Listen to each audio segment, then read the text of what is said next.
Welcome in. Welcome in. Welcome back to another deep dive. I am your host, Dr. Shawn Smith. And this week, we're talking about purpose. We're talking about purpose. As you come in, do say hello in the chat. Keep in mind that I cannot know who's watching until I see your name in the chat. Do put your name in the chat so I can shout you out. I'm going to say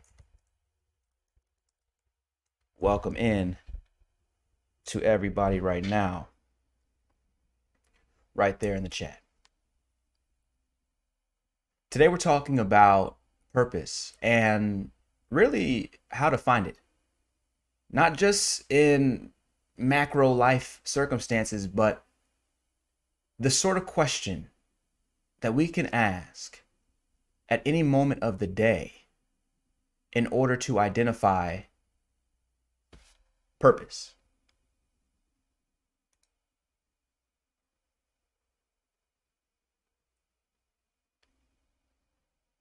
We're looking to identify in today's video review, we're looking at a piece on the one simple question that you can ask in order to call forth not just what your life purpose is in the macro sense, but what you can be doing right in this very moment. What is the perfect thing for you to be doing in this very moment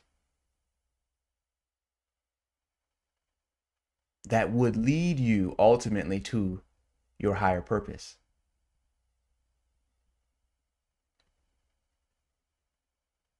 That's our goal for today.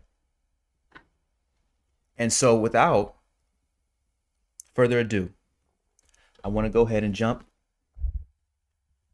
into our video.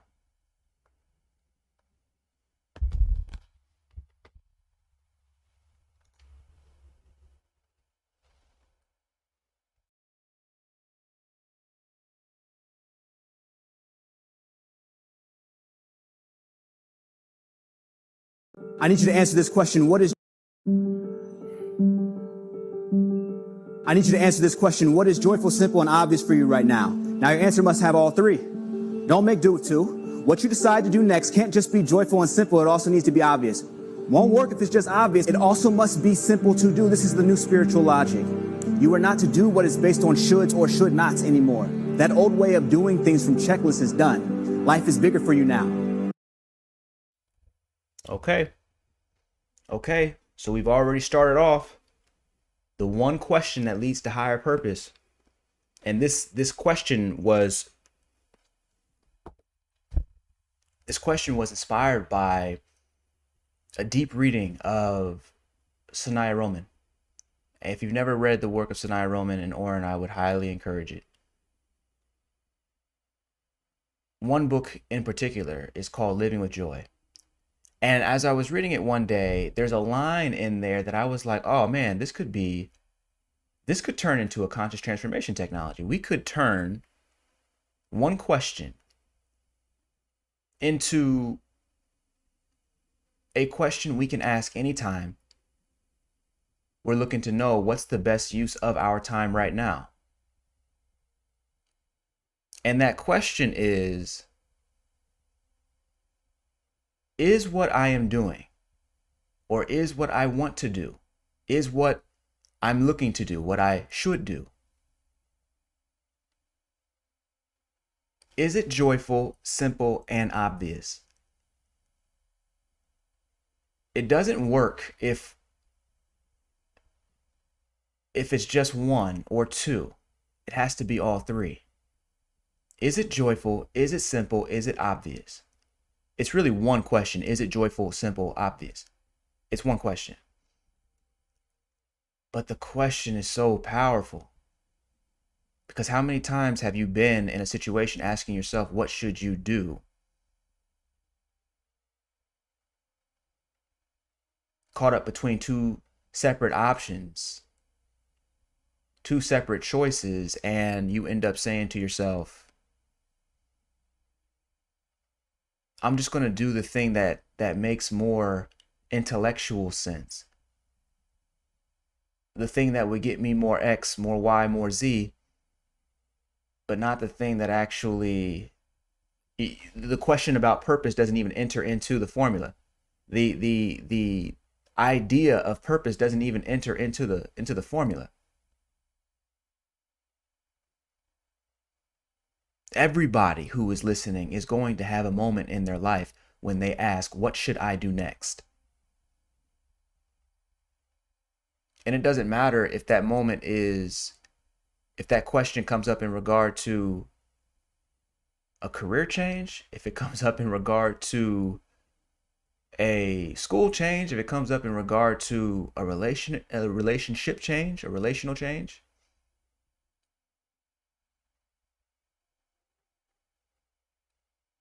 Or if it comes up in regard to a financial change, the question still remains: what is joyful, simple, and obvious?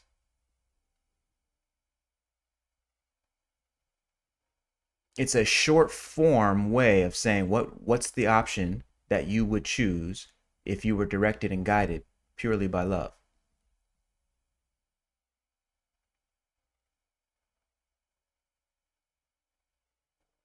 That's the question. So the question is, what is your purpose? I'm not necessarily interested in the answer you have pre-made, pre-packaged, and pre-formulated. I'm interested in the answer that comes after you ask yourself the question, what is joyful, simple, and obvious for you? Let's get back.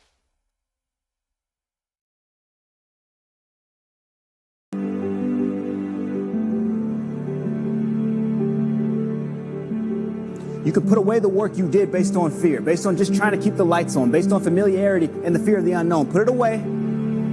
There is a path to choosing joy that exists for you now, and it has all the growth that you need on it. What am I looking to answer here? There's a path to choosing joy, and it has all the growth that you need on it. How many of you have been told at one point or another that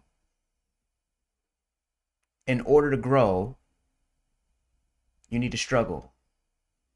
That growth itself takes struggle, that it takes heartache, that it takes all of this pain. People even say, well, you go to the gym and work out, it don't work if it don't hurt.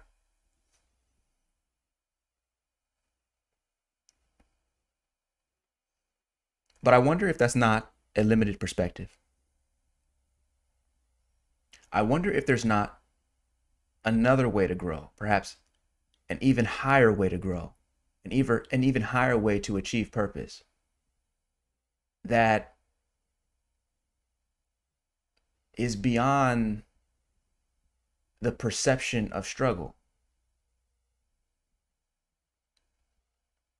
I'm not saying that the path I'm talking about has no challenges, but the idea that you need to suffer in the challenge, I wonder if we're ready to let that go. As we continue through today, I want you to imagine for a moment that it is in fact possible to grow through love, which is another way of saying it is in fact possible to grow through joy.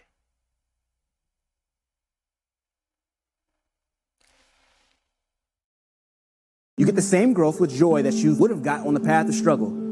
I know it's not a popular opinion, but it is the truth. How do you find it? Simple. Use this conscious transformation technology. It's a higher reprogramming question. Ask, what action is joyful, simple, and obvious for me right now?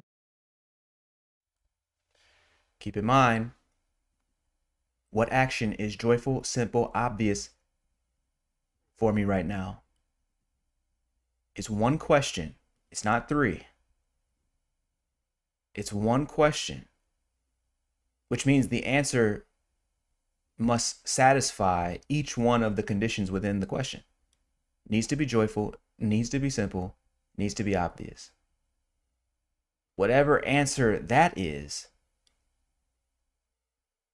that's an answer that can lead you to a higher place.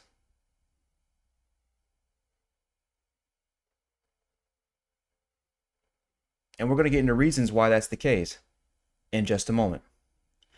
Also, keep in mind that a higher reprogramming question is a question, it's a type of conscious transformation technology. It's a question that reprograms negative belief with a higher order positive belief.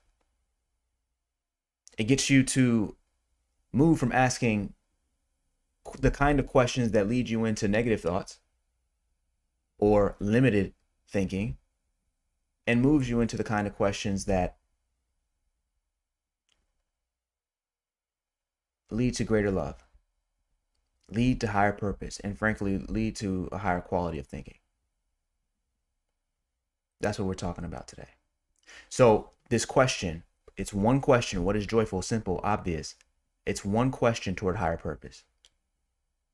The beauty of it is that it's so versatile. Makes no difference. If we're talking about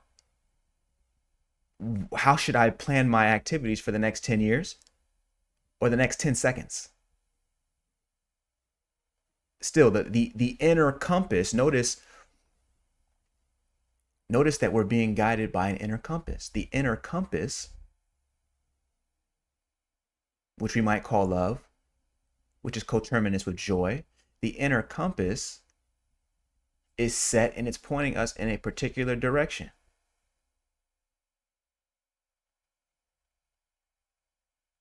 And as things change, as conditions change, no problem. We come back to the question and we can change as needed.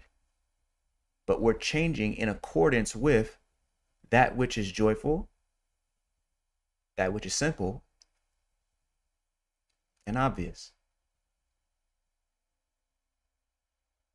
This is the beauty. Makes no difference about timeline.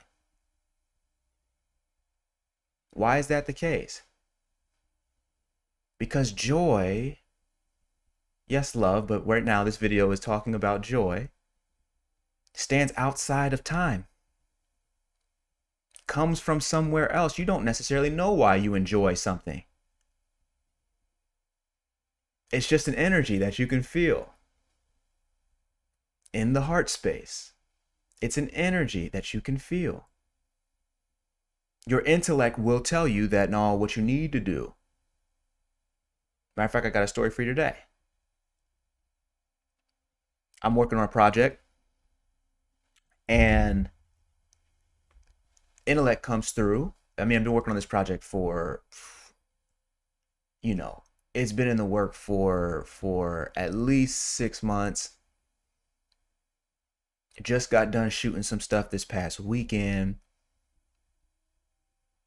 Right. Had to get a studio, had to get, the camera dude in there. Had to go in and actually lay down the groundwork for what would become a new project. And I've been planning it, just planning it. That makes sense. And got about 50% of the way done. And today, as I was about to move on, sort of planning the next steps, I had a brief check-in and I was like, oh, there's no joy. There's no joy in this next step. There's no joy in moving any further. There's no love in moving any further. And for those who are new to this show, you must understand that I do not do anything if I don't love doing it. The business of every day for me is to wake up and find what it is that I love to do in the moment and then go and do that. This is not sporadic. It's a way and a mechanism for ensuring that everything I do, I'm doing it with every part of myself. I'm bringing my highest value to what I'm doing.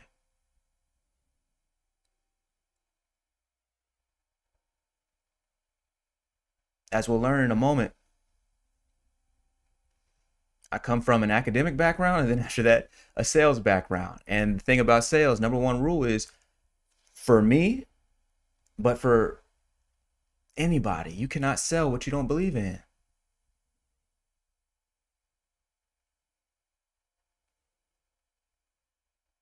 And so when I'm taking the time to be considerate with how I use my time, I'm taking the time to put love into everything that I'm doing. And whatever I can't put love into, I don't do. Because that's the case, I believe in everything that I build.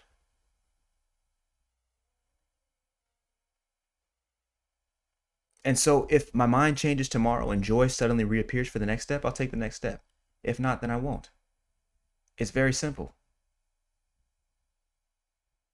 The reason what got me onto this whole mission in the first place is I had a famous celebrity doctor, physician, come on board and start doing content with me in regard to it was a like a health business. And this person's endorsement, I mean, it meant everything, because if this person endorses you, then, that individual's followers are going to be able to follow you and the whole thing and da da da da da.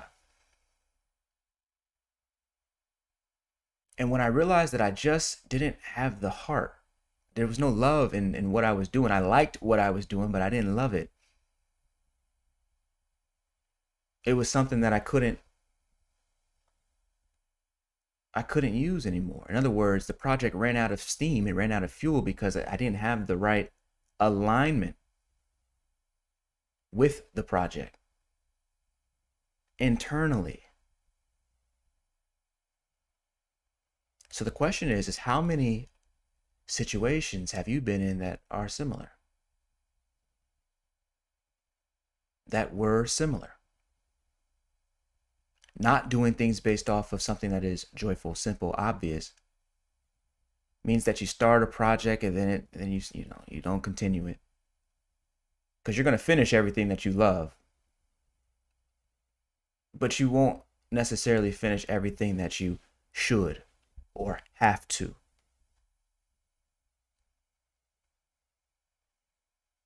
Recognizing that something is no longer joyful, simple, or obvious is amazing, because it means that you can move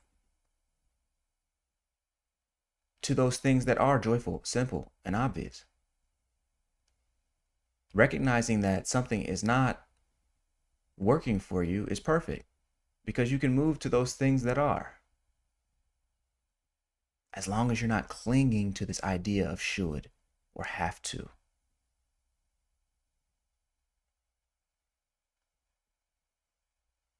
It's the simple way to make sure that your purpose and yourself are in alignment. It's so critical. On the flip side, when I'm following what is joyful, simple, and obvious, I get 100K months.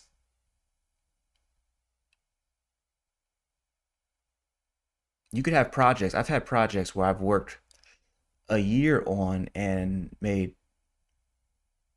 $1,000 maybe. And then there are projects that I can be involved in for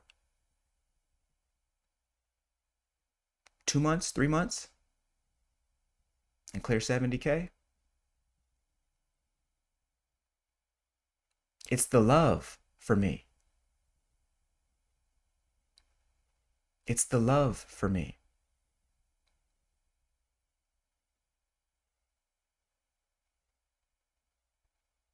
If there's joy, I don't mind. Do you notice that? If there's joy, you don't mind working for 12 hours in a day, because you're enjoying yourself. It's like a vacation that you get paid for. It's simple.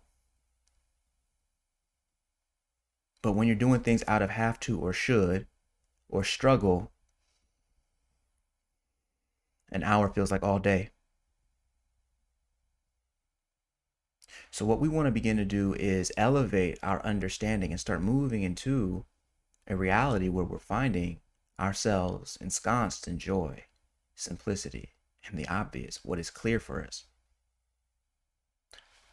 Let's get back. That simple question is another way of asking, what can I do that will give me the energy to push past challenges, that's in alignment with my goals and values, and that I have the technical ability to do? If it's joyful, that means you will have the energy to keep going even when challenges appear. And that's the point right there. If something is joyful, that's why I say you can't have just two of these. It can't just be simple and obvious.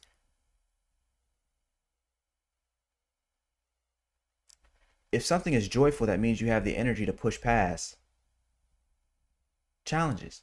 You have the energy to keep going when others say that there isn't a way.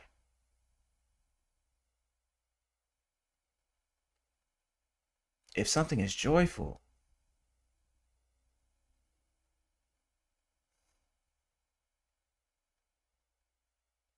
it becomes like play. You're willing to, it becomes like a play. It becomes something, it becomes a way of enjoying yourself. It literally is like as if you're playing all day. No one needs to tell you to keep going when you're having fun. People need to tell you to stop, slow down, right? Like it's a completely different psychological shift in energy.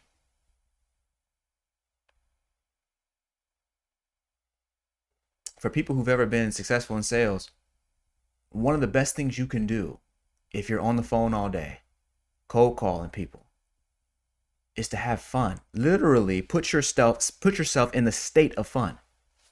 As you're on a call, make it into a game. How quickly can you get a person onto a demo, or what's called a demonstration? How quickly can you escalate the call? If you get hung up on, how quickly can you make the next call? Right? You switch yourself into literally a state of fun. If you're in a state of fun, then the question is not, what do you need to keep going? The question is,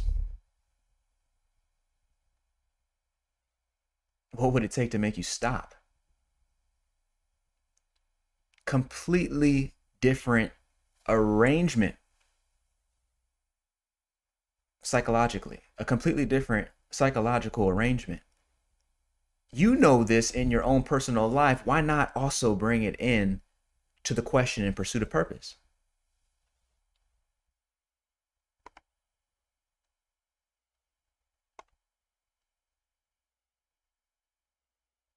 Why not also bring it into the question in pursuit of purpose? Christy Battellini, ready for my Tuesday evening spiritual lesson? Welcome in, Christy. Wow. Never thought of it any way than you say, Christy, you say never thought of it any other way than through struggle. Right. And there was a time when people didn't have access to this other sort of dimension of understanding. And so the struggle was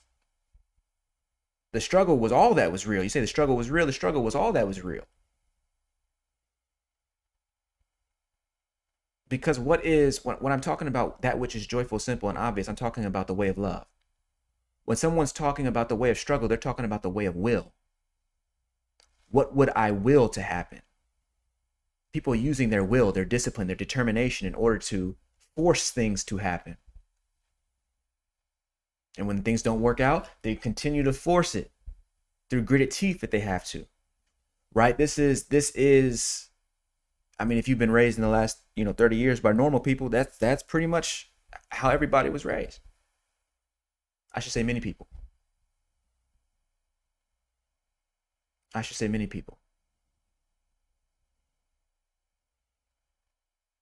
Because if you slip up and you start talking about you just want to do what you love,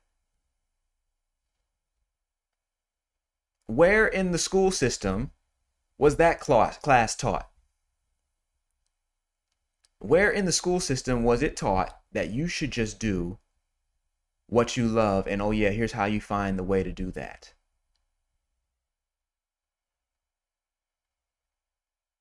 I missed that class. Wish I had it though, because were we to return to this understanding,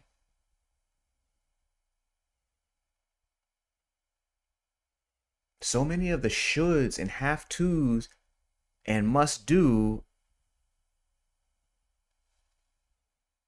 tasks that are based on obligation,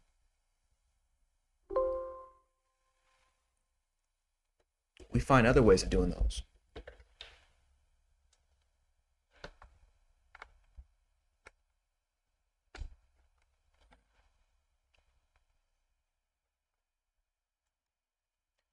We find other ways of doing those. Didi is in the room. What's happening? Shango is in the room. Greetings, Shango. Bersil is in the room. Bersil saying, glad to see you today. Bersil, I'm saying glad to see you today. Excellent, excellent, excellent. Let's continue here.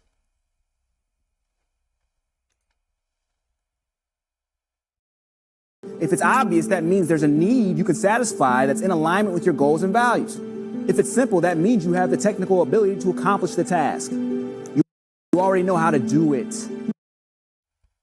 Okay. So far, we've been talking a bit about joy. Excuse me. So far, we've been talking about joy and putting joy at the start of the question. Before we understand what's simple and obvious, we've been talking about following that which is joyful. But the other two components are also critically important. Needs to be simple, needs to also be obvious. If it's simple, that means you have the technical ability to do it. You know how to do it. Consciousness does not ask, God does not ask us to do things that are far outside of our abilities. You may have heard the statement, God doesn't give you too much that you can't handle. God never gives you anything that you can't handle. That statement is absolutely true. If it's simple, if the task that you're doing, let's say we've covered, it's already joyful, but it also needs to be simple. It needs to be something that you can do. And even if it means, even if your destiny is to grow a skill set, you grow a skill set by doing the simple training today, the simple exercise today, the simple thing today. That's how you build a skill set. One day at a time. I've had several people ask, how to get unstuck in their own life. They've asked me how do they get unstuck, or what should they do in a particular situation. And you'd be surprised at how many times you could say, do that which is joyful, simple, and obvious, and people are like, what do you mean? Joy, what's that? In other words, folks are not paying attention enough to what's happening inside, so people lose out on the ability to make a decision with their full body. The body will tell you. You can feel when joy happens inside of you. You can feel it. It feels like it's in a specific location. Add to that the idea of that which is simple. You actually know how and understand how to do something. And then add to that the idea of something being obvious. It's very clear. It makes sense. It's in alignment. When I say it makes sense, I'm saying it's in alignment with your other values. It's in alignment with your other values. You see that? It's in alignment with your other values. That's what it means for something to be obvious. If it's simple, you have the technical capacity to do it. You're trained enough. Even if you're learning how to read for the first time, another language. Starting with lesson 1, you're skilled enough to show up and start with lesson 1. Or you're skilled enough to show up and Google how to get to a school that will teach you lesson 1, right? You're skilled enough to begin somewhere. There is a simple step that you can do to begin. Excellent. And it's joyful. You really want to learn that language.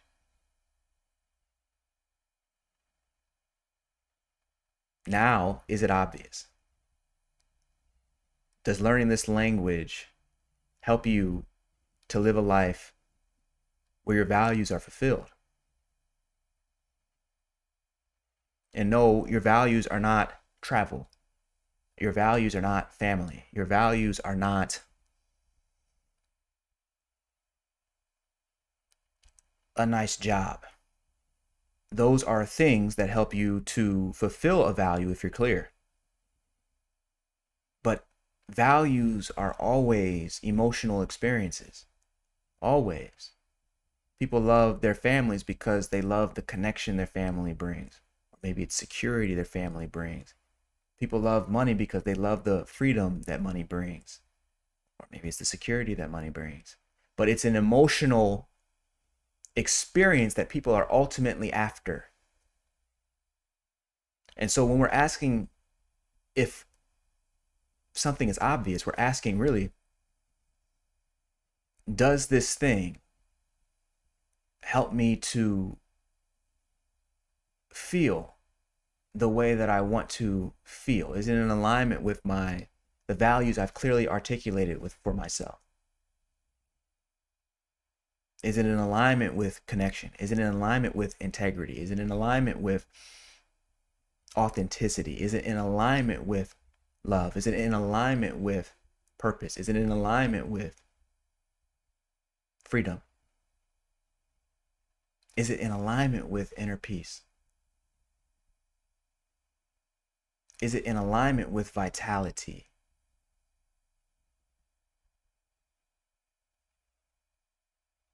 If you've never taken the time to think about which values are most important to you, I highly recommend that. I highly recommend that. You've got people like Tony Robbins who have been preaching this for years and years and years and years and years. I highly recommend taking the time to identify the values that are near and dear to you, that are core to you, critical to you.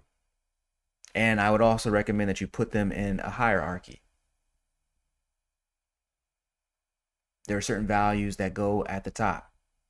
Some people value freedom more so than they value, connection. Take the time to get very, very clear about those values, because only then can you understand what is obvious for you. You would think that most people would already understand what it is that they value in life. If you don't understand what you value in life, how do you know if that which you are doing, if what you are doing is valuable to you?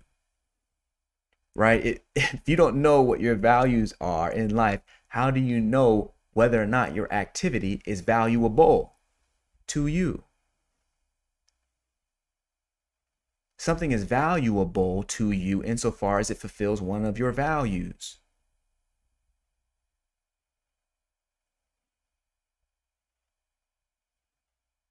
Something is valuable to you insofar as it fulfills one of your values.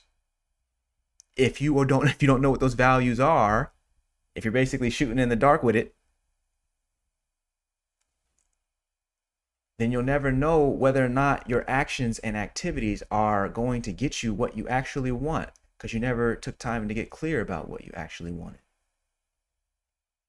Somebody put yes in the chat if y'all are feeling me on this. Put yes in the chat if you understand what I'm saying. Okay. All right, Didi, I hear you. Hold on. Let me get the screen up out the way.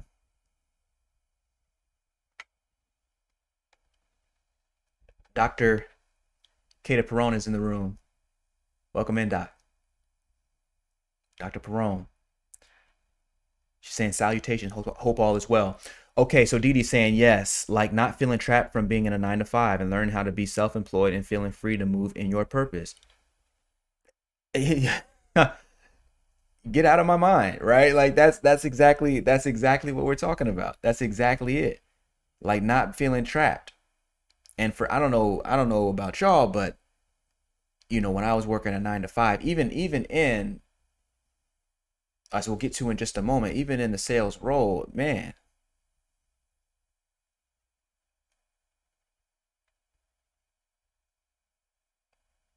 my spirit was like, you know what? It's okay for you to be here to acquire these skills, but the moment you're done, you're done.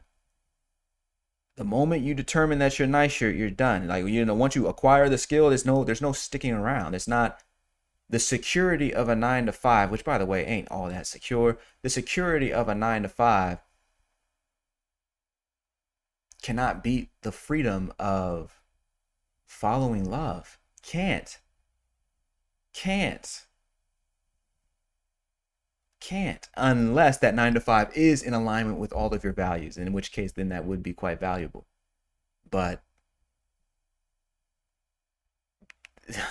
first of all, I, the likelihood that a person would take time to get clear on their values, and then that an employer would take time to get clear on each one of the values of their employees and then match them with just the right, that don't happen. That's not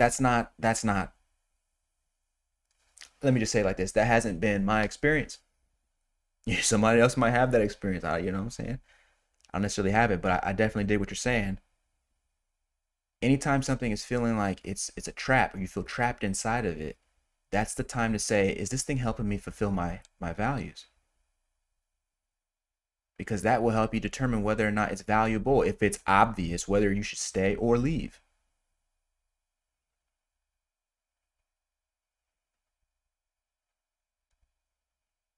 Some people say don't quit your job until you have a backup plan and all this. That's also not my experience. That's also not my experience. Y'all know the COVID story. You know, I left because the company was going in a different direction. Didn't make sense. And then COVID hit, and then it was like, oh, now I got to figure things out. Figure things out, right? So you know what I'm saying? It's just not my experience to be like, oh, no, I'm only going to leave when I have something else to back up. I am not advocating that everybody jumps out the plane and figures out how to build the parachute on the way down. I'm only advocating that by following that which is joyful, simple, and obvious, there is a clearer and higher path that opens up. Didi, I would love to learn your story here, because I don't know if you're saying, Didi, have you?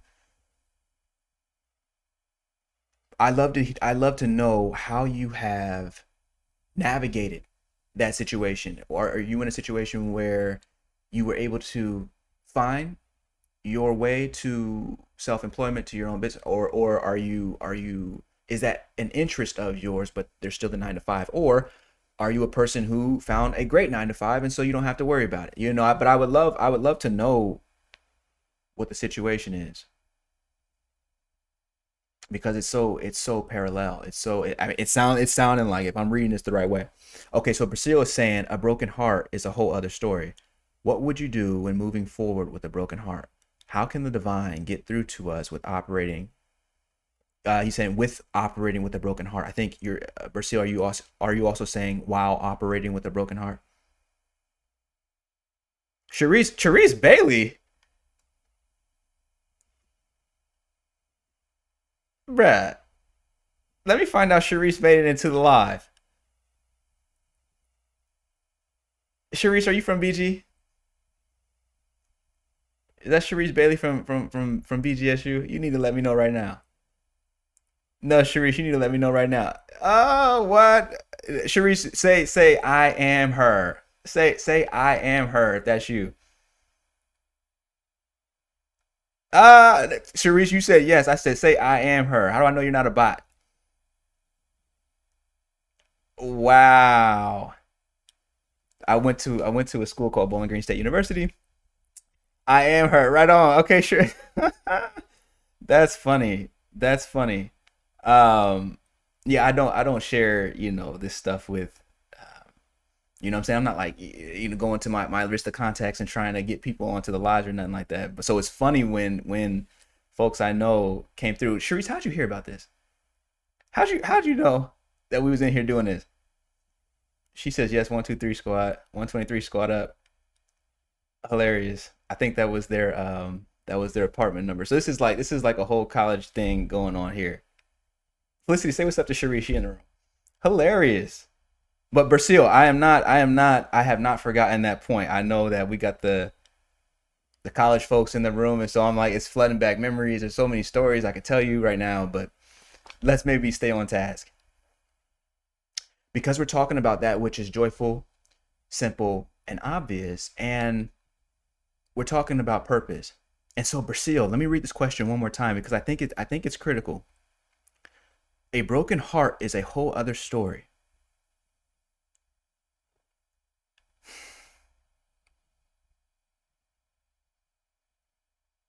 I'm thinking two things, Brazil. One, I'm thinking I would like to actually speak with you because I want to know what you mean by broken heart. I mean, it sounds like relationship, but there's a lot of ways for a heart to be broken.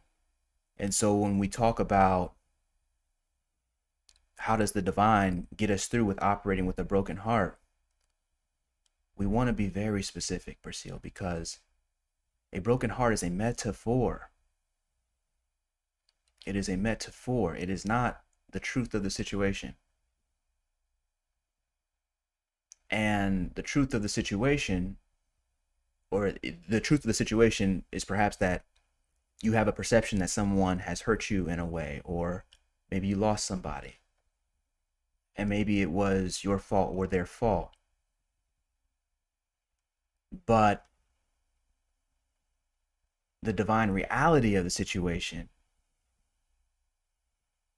is that love is permanent. So what we do, Brazil, is we ground ourselves in that love, whether you're dealing with death or whether you're dealing with a breakup. Which, by the way, if you feel comfortable, I would love to know what situation we're actually talking about. Because there will be a slightly different answer, but either way, the macro answer is we ground ourselves in love, because in either case, whether somebody's physical form has passed away or whether a person has walked out of your life and is now happy with someone else, my only question to you is, what of the love, though? What of the love, though? Very important that you hear me. What of the love, though? Right? Because if there's a broken heart, that means there must have been love there, along with expectation and a whole host of other things, but there certainly must have been love there. And so if you abide in that, have you wasted your time at all? Was any time wasted in that previous situation, regardless of if that person is alive or not? If it is a breakup, was any time wasted? Grounded in that love, was any time wasted? You got the best you could have hoped for, because you got the best that ever was, right? Love is the best that ever was. So I'm really wanting to get clear on what it is that's actually going on. And so what we want to do is kind of have, I mean, I would pull up the Zoom and we could just jump on and talk for a little bit, if that's of interest to you. We would do it right here. You know what I'm saying? But that would help me get clear on what kind of broken heart are we talking about. And that's another thing. When we start talking in metaphorical terms, that is natural, given the way that we've been raised with language, but it's also very, very powerful to speak in terms of metaphors.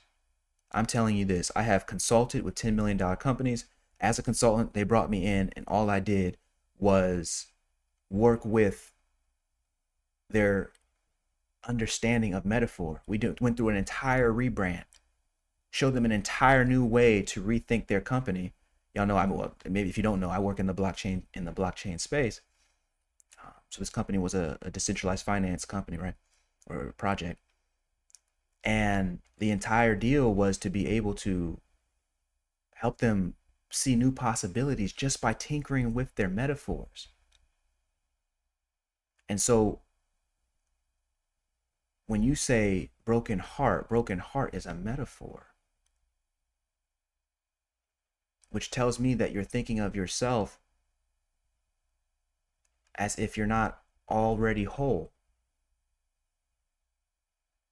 And so, Brazil, by coming back to that metaphor and asking, wait, is this actually true? Or is it that my true self is one that is always whole, always complete? And that, if anything, the love that I shared with another person was possible because I stopped seeing myself and saw just the I am, or the we. It was an us thing. What is love but the dissolution of the separate self? You love somebody when your ego falls away and you can just be with that person. And so in this context, what I'm saying here is, do not allow your metaphors to cover the truth of reality, to cover the truth of your experience. I see no broken heart where there's love. I see no broken heart where there's love. Bercy, I'm saying, I see no broken heart where there's love. What say you? What I would want to do is get on the call. Obviously, I mean, I'm talking, but I want to make sure that this is resonating with you. So I would need to, either put yes in the chat if it is, or we'll jump on the live later on as we continue forward.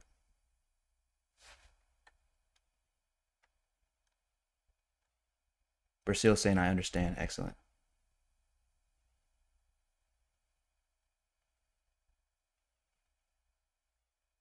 Okay.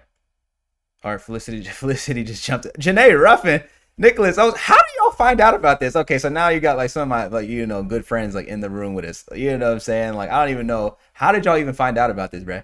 I'm not sending out no type of group text. This is outrageous. Felicity saying hi all. Felicity is my bro. Is my beloved. You know what I'm saying? So Nicholas Owens, what's up? Nick's my old college roommate. Hilarious. Okay, Didi. That was not my story 5 months ago when you came up in my feed. Since then, I am currently on the journey to learn how to be self-employed by default. Wow. I like hearing that, Didi. I feel like purpose is calling for me to fill my place. Yes. Listen to that feeling. Listen to that feeling. Listen to that feeling. That's right. That's right.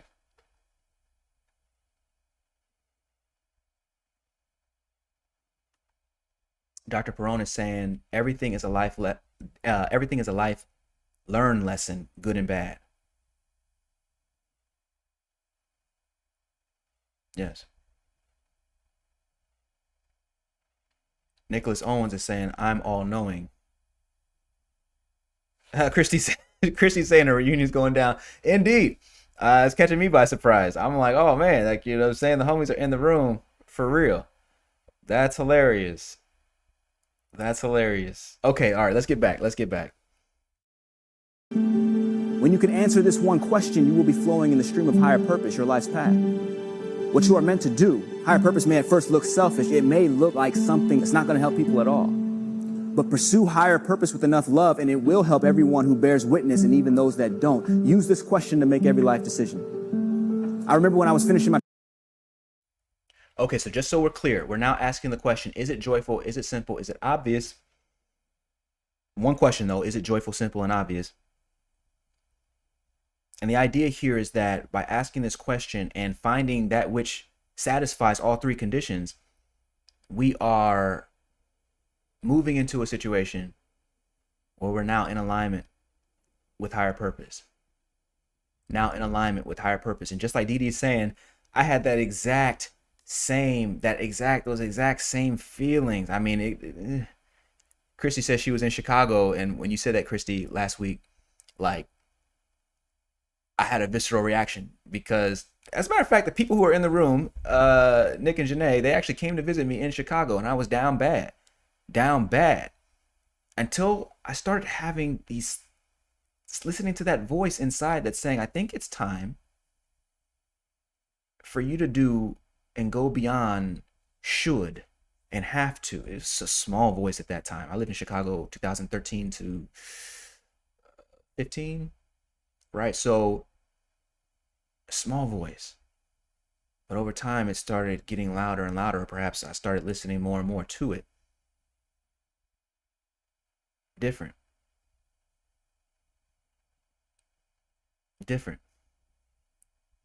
And so, is it joyful? Is it simple? Is it obvious? That question puts you on the higher purpose path right there.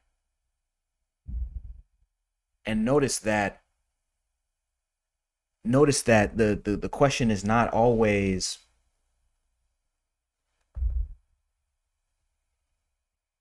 you're not always going to know how just following what is joyful, simple, and obvious is going to lead you to where you ultimately need to be.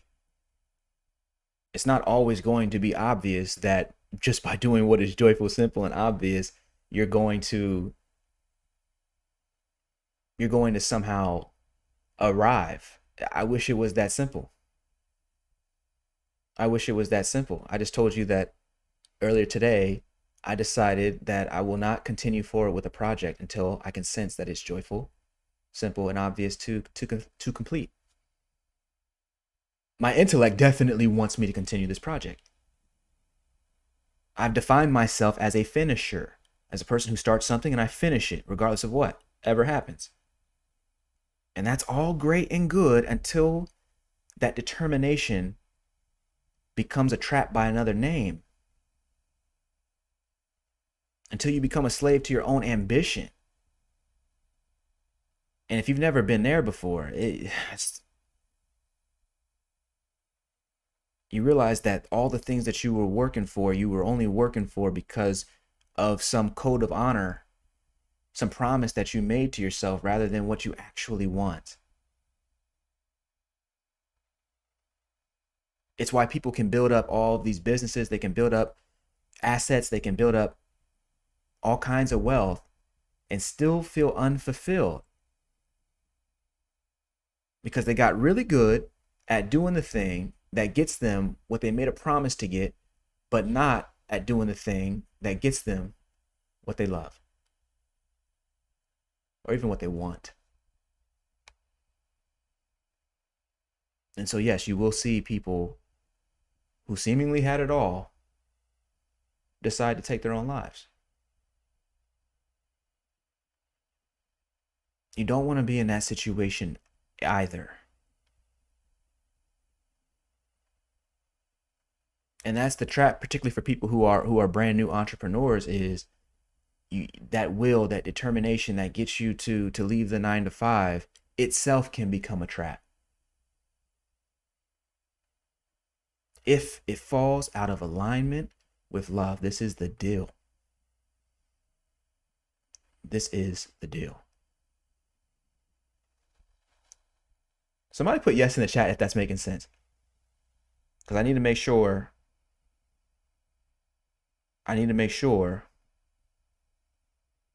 that this is coming across. Dee Dee's saying, I know for a fact your video series prepared me for the moment of the layoff. It came out of nowhere. Dee Dee, if you keep saying things that I'm about to get y'all on camera, man. This is outrageous. So first of all, I'm so grateful that the True Freedom series was able to garner true freedom, or at least help you put you on that path. That's a beautiful thing in its own right. Beautiful. The question though is, it seems as if you found the video series at a time right before a layoff came, and you're saying it came out of nowhere. what happened? Like, you know what I'm saying? Like, I'm just like, you're privately curious. I'm like, yo,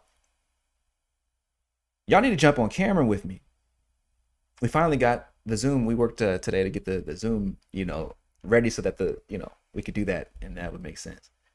Brazil Speak Griffin is saying, I absolutely love this channel, a joyful experience. Thank you, Dr. Shawn. Brazil, it's my pleasure. Yeah, I should say it's my love, right? It's my love. I'm so grateful that you're here. Nicholas is saying yes. Dee Dee's saying yes. Chrissy's saying yes. Cherie's saying yes. Janae's saying yes. Excellent. All right, let's get back.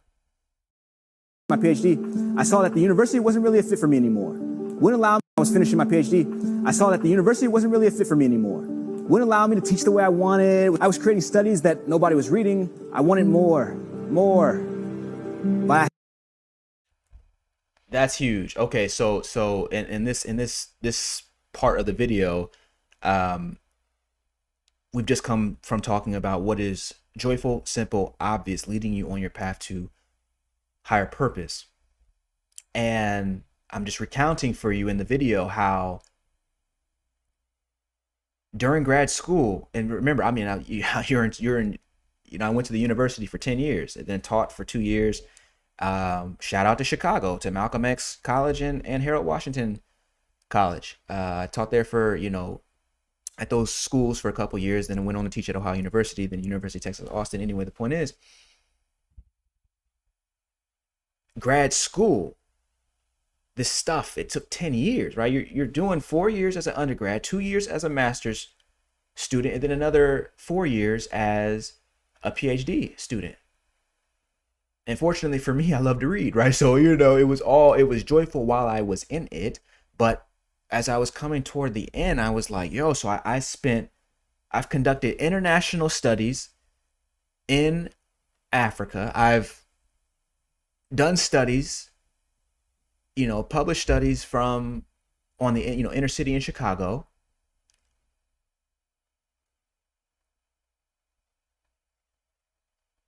I've worked really hard in order to build these tools, these research tools and these writing tools and this sort of academic skill set. I've read so many theorists, so many philosophers, so many historians, historical accounts.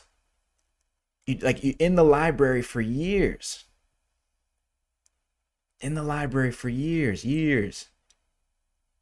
And when I finally produced the work that I could show in front of folks, that I could put in front of people, and it gets peer review, which means, the peer review process just means that other people, other scholars in the field who work at other universities, they get your work, they critique it, and if they give you the stamp of approval, it gets put into a journal publication.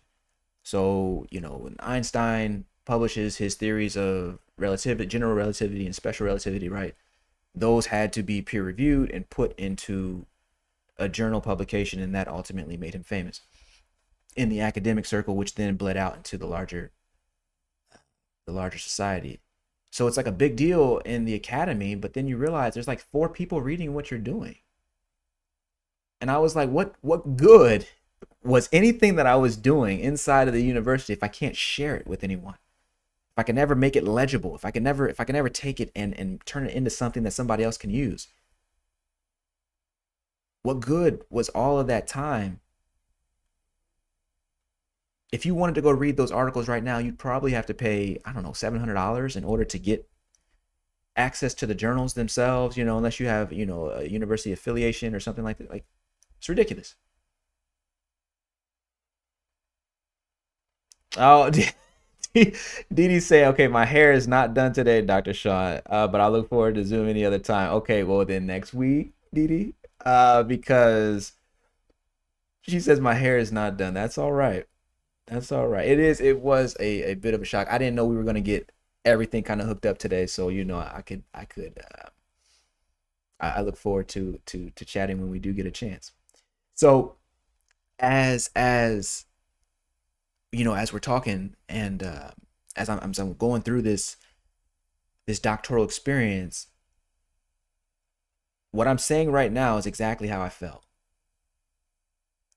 let's get back. I had been working on the doctorate for 10 years. How could I just switch it up? I was in this academic conference in Salt Lake City, and while most people were looking for jobs, I was reading about sales. I wanted to start a business and didn't know how.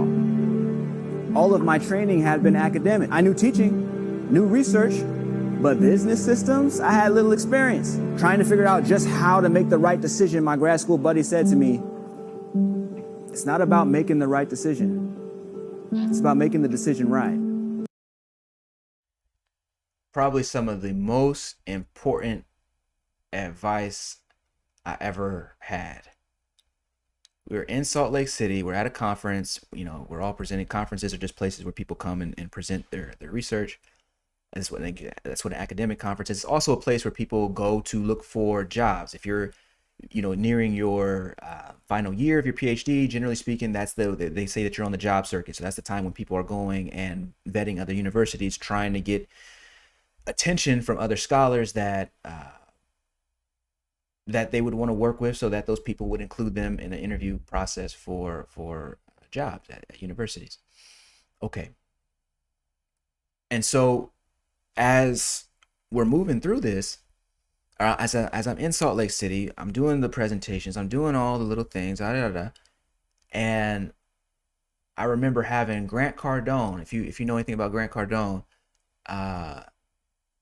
you know, I had like his books, and I was writing in them like the pros and cons of continuing on with the academic route at the university versus deciding to do something different.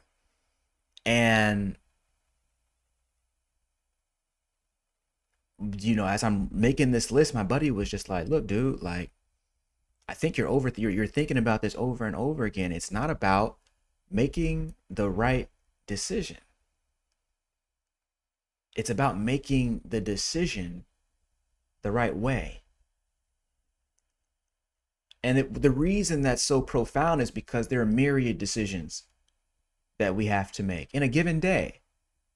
We have to decide what we're going to wear. We have to decide, you know, the people that we want to, you know, do business with. We have to decide the choices that go into every aspect and every element of our day. There's all kinds of decisions to make. You may get one wrong. Right. There could be 100 different decisions, 1,000 different decisions to make inside of a single day. You may get one wrong. But the question really is the way that you arrive at the right choice profound? Is that way sustainable? Is that way optimized for your greater good? Is that way optimized for your greater good?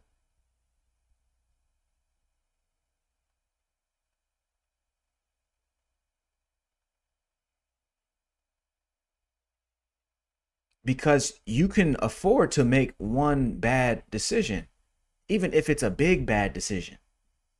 Even if it's a big decision that you made wrongly, like you can afford to do that if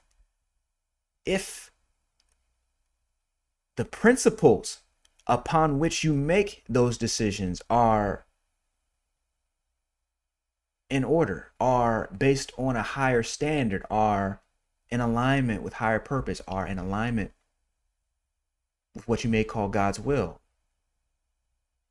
with supreme consciousness, with clear awareness.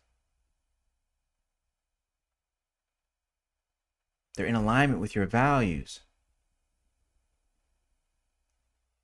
Out of 1,000 different decisions, if you made 100 of them the wrong way, no issue. If the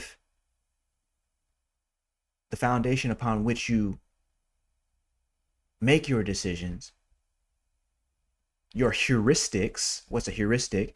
Just a decision-making device, right? If your heuristics, the way you make your decisions, the tools you use to make your decisions, are themselves profound, are themselves useful, are themselves in alignment with your highest good. Why is that important? Because when I make my decisions based off of what is in alignment with my highest good, I may get one decision wrong, but I'm not going to get all of them wrong. I'm not going to get 2 and 3 and 4. Why? Because I have a guiding philosophy, a guiding rule set, a governing system used on all of my decisions, used to birth all of my decisions. And if any one decision is wrong, no problem. I've got a follow-up choice that's coming from an infinite place. It's coming from a divine place. This is critical. And that's the thing about God. Your wrong choice can be made right in the blink of an eye when you're operating from that space of clear inner seeing. Somebody put, I understand in the chat if you understand. Somebody put, I understand in the chat if you understand.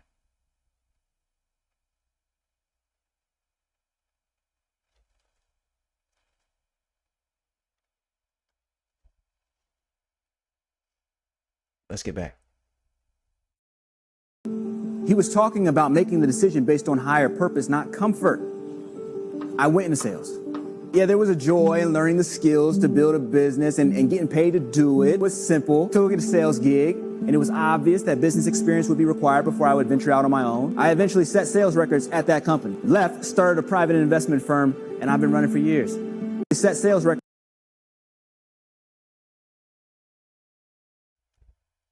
Okay, so I wanted to pause on that freeze frame because that photo that I was just showing, let me see if I can pull it back up.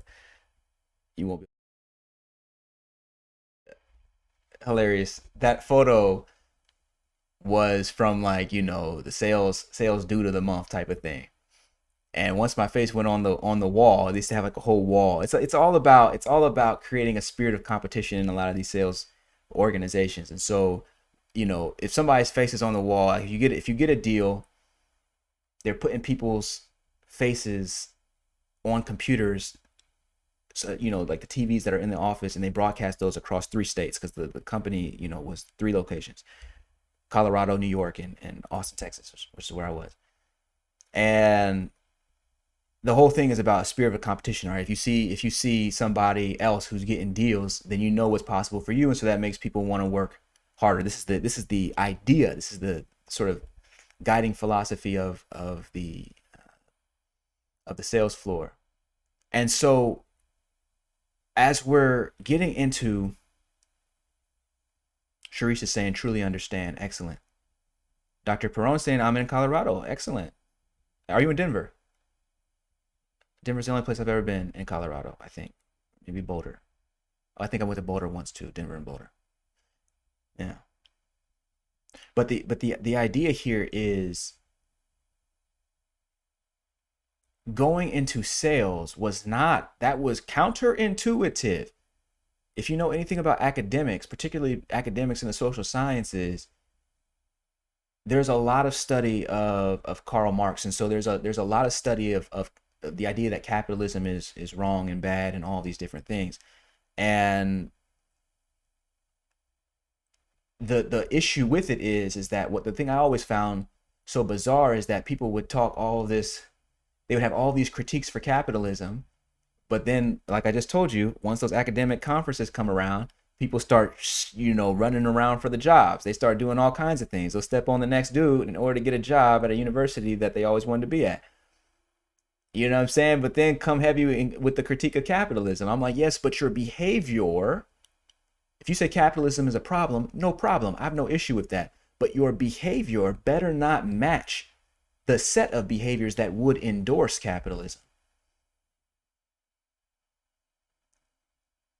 So, in other words, it's as if people are saying one thing, but they're doing another. And you can't really create any change that way. Right? If you're saying one thing, but your habits are directed toward another, that doesn't make any sense. You're going to get what you continue to do repeatedly. You're going to get the results of that which you continue to do repeatedly. And so to me, it was like, okay, well, I understand the critiques of capitalism, but I also know that if I don't have the skill to be able to clearly communicate to people any of the stuff that I know, then how would anyone ever find out that I know it? And more than that, how would I ever help anyone with what I know?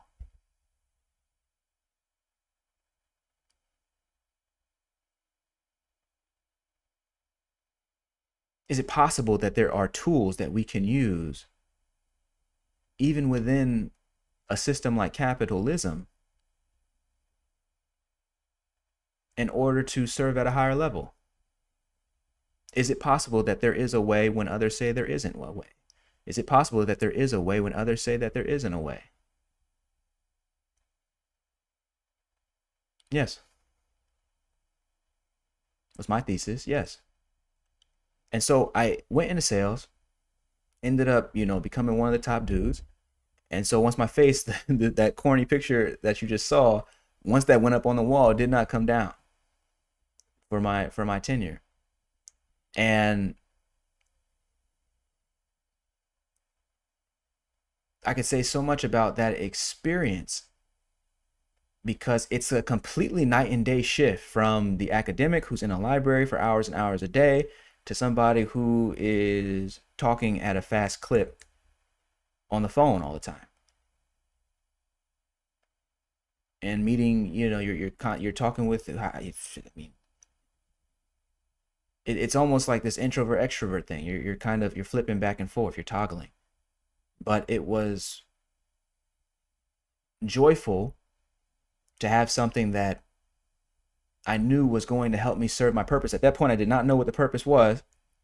I knew that I was a spiritual dude, and I knew I had a lot of insight and ideas, but I didn't know that I would be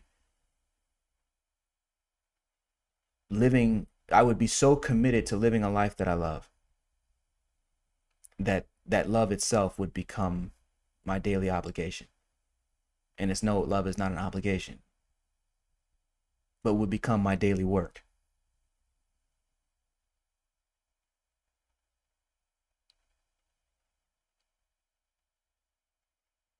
I've said before, if you want to judge me by my capacity to love. Love is my daily work. It is my life's work. So as long as I'm doing that, Gucci. Right? So eventually setting, these records at this company, it was so counterintuitive, and I might not have arrived at it unless my buddy had asked that one question, or rather made that one statement, which is, it's not about making the decision, making the right decision. It's about making the decision right, which means you can now ask your questions about what you ought to be doing from a new place, from a place that is not predicated on what have I done in the past, nor is it predicated on what might happen in the future if this fails. It's not either of those things. It's merely what is joyful, what is simple, what is obvious for me right now. What is joyful, simple, and obvious for me right now. Different.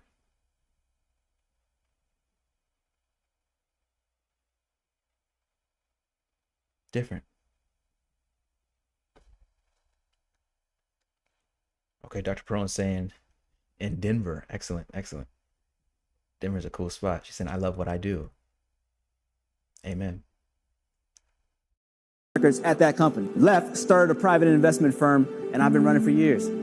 Sometimes what is joyful, simple, and obvious is not about working harder, it's about taking a break. It means returning to quiet and stillness. Abiding in that space of inner freedom, the answers simply appear to you. Maybe it's a phone call or an email that changes your life. It can be. Want to just make sure I touch on that a little bit. Abiding in that space of inner freedom, the answers simply appear to you. What is that space of inner freedom? Well, we might call that the root of existence. What is that? Well, on this channel, We know that as awareness, supreme consciousness. Abiding in that space of inner freedom. I'm talking about that space that is within you when all thoughts lose their grip on you.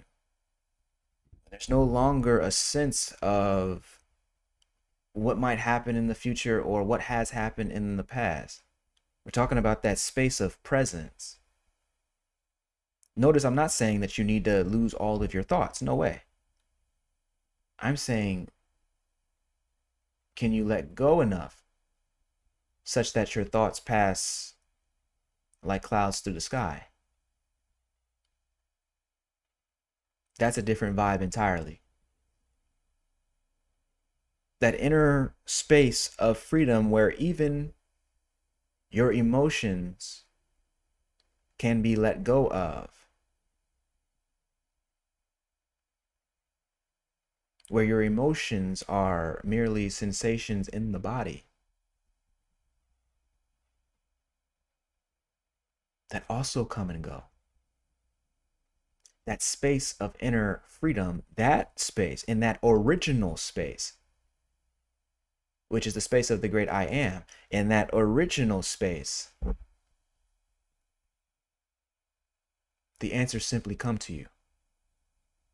Because they're not polluted or filtered through conditioned thinking, the thinking that your parents taught you, the thinking that your teachers taught you, the thinking that your spouse or ex-girlfriend, ex-boyfriend, ex-whatever, or that your friends are thinking, or even the thinking of your culture, even the thinking of your time period, the era in history that you were born. None of those things weigh in that space of inner freedom. It is the space that was there before you were born. It'll be the space that is there when the body falls away. That space of inner freedom. So yes, when we're asking the question, what is joyful, simple, and obvious, we are listening for the answer from that space of inner freedom.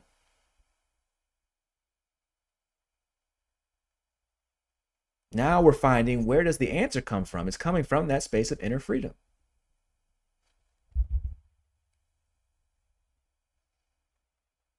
Princess Arabia's in the room. What's happening? Welcome in. This has been an evening of reunions. Excellent, excellent, excellent. Welcome in, Princess. Welcome in. Today we're talking about what is your purpose. We're talking about how to find purpose, and we're talking about where to listen within for the answer to purpose. Let's continue.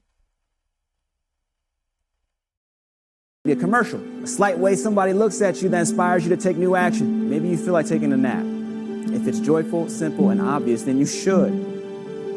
When you wake up, everything you need for your next best decision will already be available.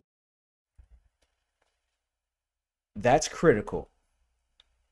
That's critical. A moment ago, I was just saying how it is not the case that once you start asking yourself the question, what is joyful, simple, and obvious, it's not always going to look like 1 + 1 = 2. It's not always going to look like, oh, if I just go ahead and take this nap,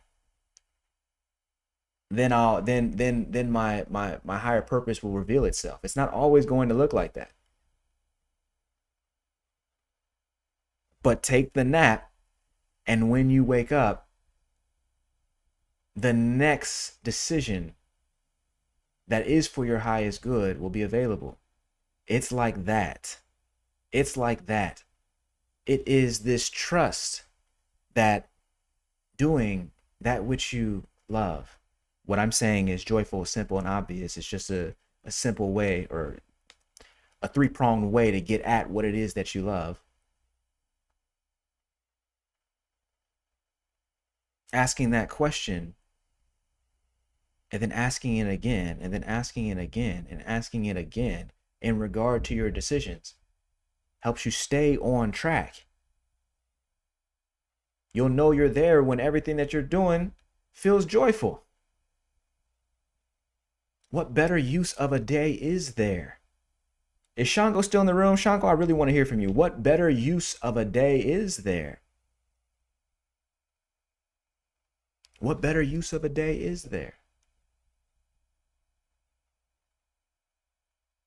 Because when other people interact with you, they're going to be able to feel the kind of day that you're having. I know you feel me on that. You could tell when you come home and the people in your household have had a rough day. You can look around, you can feel it in the air. They're telling you they're communicating to you what kind of day they're having. And if you're not careful, the energy that they're communicating to you about what day they've had will infect and affect the way that your day is going, such that your day will end up mirroring theirs if you're not careful. The opposite is also true. When you walk in and somebody is incredibly joyful, they're incredibly loving. I'm talking about you've met people before who have love, feels like they have love coming out of the light of their eyes. Love coming out as light from their eyes, you understand? When that happens, it's like, oh man, forget whatever day I was having. Right now, I can only feel this joy. I can only feel this love from this person. I can only feel this love. Remember a couple weeks ago when V recommended that book, The Ancient Masters of the Far East, The Teachings of the Masters of the Far East to me. And the reason she had offered that book up is because I was telling a story about Maharishi, Neem Karoli Baba, who was an Indian mystic, and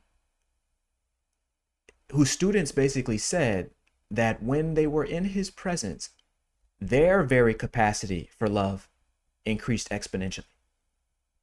So it's not, oh, I sat in this dude's presence and I felt so loved. It's like, no. I sat in this dude's presence and my ability to love enhanced dramatically.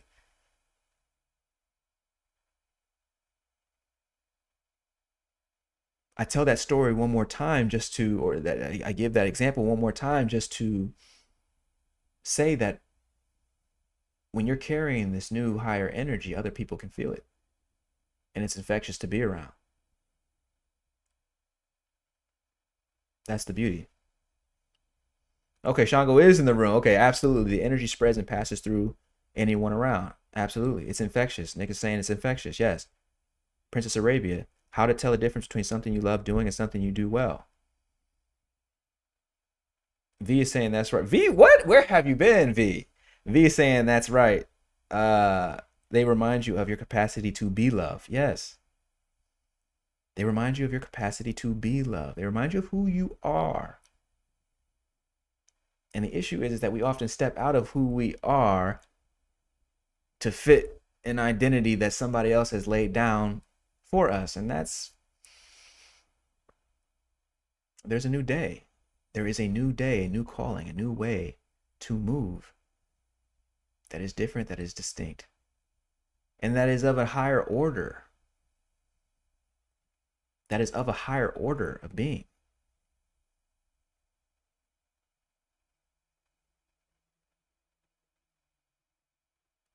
Princess Arabia saying how to tell the difference between something you love doing and something you do you do well.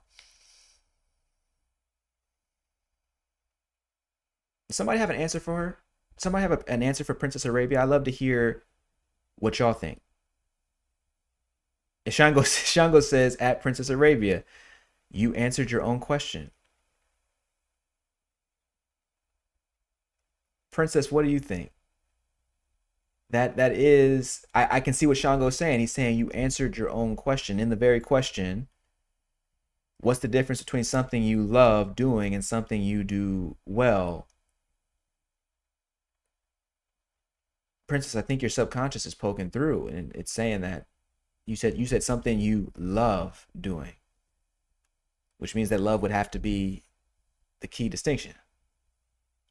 What do you think, Princess Arabia? If you're asking a different question, I want to make sure I'm hearing the question the right way so that we can pose it to the group, or so that I can know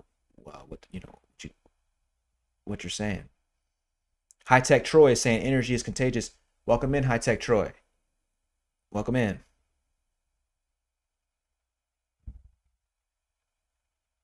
Dee Dee saying, I start my day off with, "This is the day that God has made. I will rejoice and be glad in it." She says, "I never understood the meaning of that song as a kid, but I do now." Isn't that so? Isn't that so beautiful? Isn't that so beautiful? Particularly for Nick and Janae. These are college buddies that are in the room with us tonight. Who I did not tell I don't be sharing that we about to be doing lives, or even that I had a channel. I think I showed Janae something once. Anyway, but the reason, Dee Dee, that's funny is because um, this is the day that God has made. I will rejoice and be glad in it.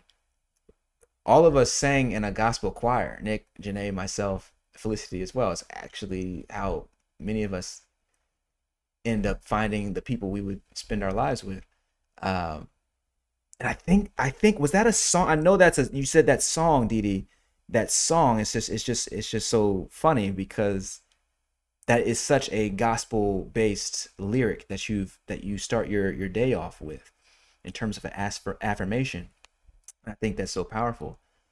And it just so happens that the people who I spent my time singing those kinds of affirmations around are actually in the room tonight, synchronistically. Like, you know what I'm saying? Like, I did not send no text messages, but I do thank y'all for being in the room. V is shouting out Dee Dee. B Walker, good evening, everyone. Welcome in, B. Ooh, B's got a beautiful question. He's saying B's saying, question, how do I choose between letting go and holding on? Okay, and Christy is saying, beautiful Dee Dee, yeah, yeah, yeah, Dee Dee, that is something. That's Isn't it so profound when you finally understand the meaning of things that people have been saying all along, particularly that has come from the Bible or that has come from the Quran, whatever spiritual foundation you may have had. You understand that there is surface level knowledge, be good to people, and then there is the depth of that knowledge. You learn to be good to people in fifth grade. You probably learned most of what you needed to know about life in kindergarten, philosophically. But the depth of those statements takes a lifetime for most people. It takes a lifetime. We're still learning how to be good to people. They told you in kindergarten, be good to people. But we're still learning how to do that by returning to this space of non-judgment within ourselves. By returning to this space of non-judgment within ourselves. And so maybe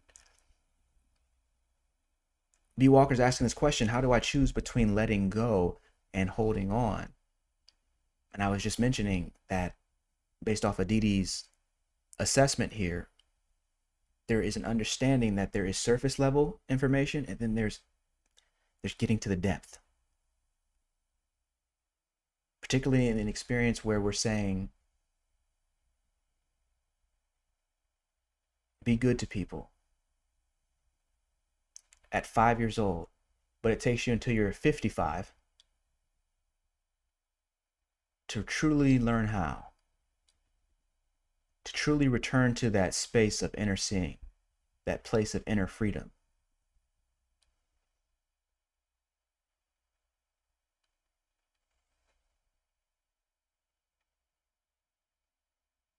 How do I choose between letting go and holding on? Return to that space of inner freedom. The place where you are not judging what has happened. You're not keeping score, B.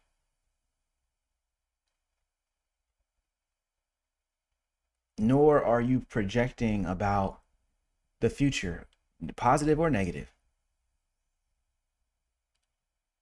But you're asking this question, what is joyful, simple, and obvious for me right now? And you're allowing the answer to arise. It's not an intellectual answer.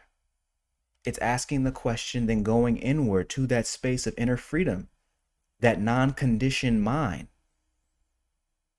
that place of God, and allowing that to speak. This is how you listen to the voice of God.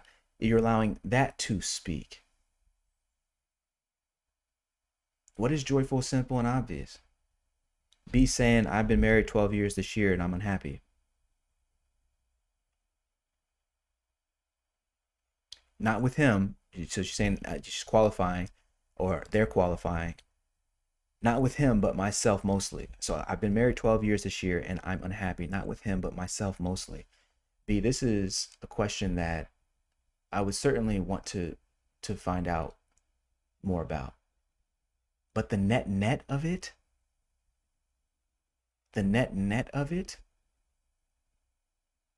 is we're asking questions about our heuristics. When I say heuristics, what am I saying? I'm saying the way we make decisions. What are the tools that we use in order to make decisions?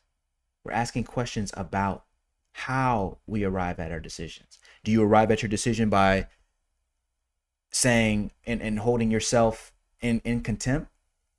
By not forgiving yourself, and so trying to make decisions that are going to last you the rest of your lifetime based off of hurt and pain that you felt in the past? Based off a story you're telling yourself about the past? Or are you going to choose to make your decision from a higher place, a deeper place within?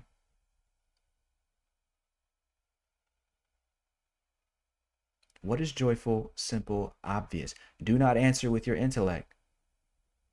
I'm not actually interested in what B thinks. I'm interested in what God thinks on behalf of B. You understand that? So we go to this question, what is joyful, simple, and obvious? I'm not interested in what B thinks. I'm interested in what God thinks on behalf of you. Only way you can find that out is by turning inward. Use this question. There's so much more I would like to, in terms of talking to you about. This doesn't seem like something I would want to bring you on camera for, you know what I'm saying? Because, I imagine that wouldn't be too comfortable, but the idea here is that there are answers and then there are true answers. And those true answers come from a place that isn't bothered by what may have happened in the past, what you may have done to your husband, or the way you may have responded, or even if you got into the relationship, didn't really want to be there in the first place, and so are upset with yourself for having stayed so long, even if that were the case. All of that is based off of past, off of prior story. It's all based off of a limited perception of who you are.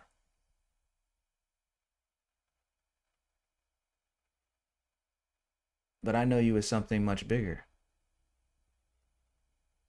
And I know that you can step out of that past and into a present where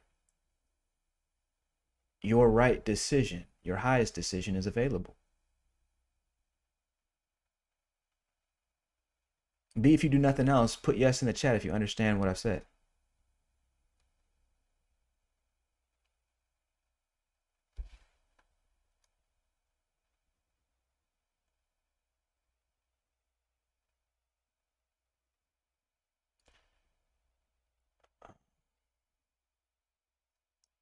Okay, the chat is all.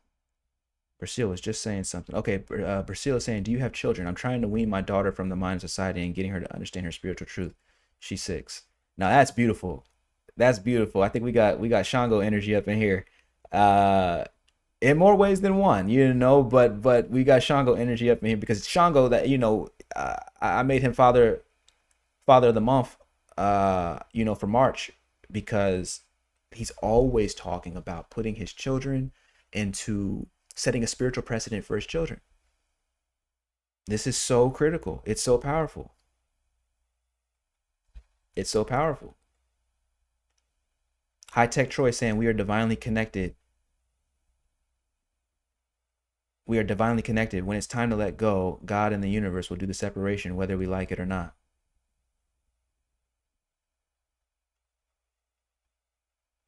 Love that. Of course, it is nice when when we can actually work with that divine intention, and so be in alignment with it, and not have to be forced into these psychological schisms with the reality of what we're facing and our choices that we've made. Okay. Okay. B. Walker is saying I judge myself a lot. Nicholas Owens is saying B. Walker, discernment will guide you. Beautiful, Nick. B. Walker is saying honestly, yes. Excellent. She says I'll join. It's okay. I may help someone else. Understood. Beautiful. Okay, so B, I'm hearing you say that you would jump on it because it could be a service to someone else. Excellent. I can fire that up. Let me continue. B is also asking, how do I get to that deeper place? You know what?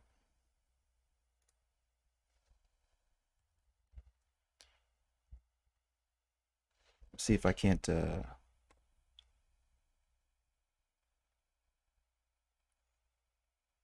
just gonna pull up the Zoom real quick. Just at least have the Zoom link in the chat.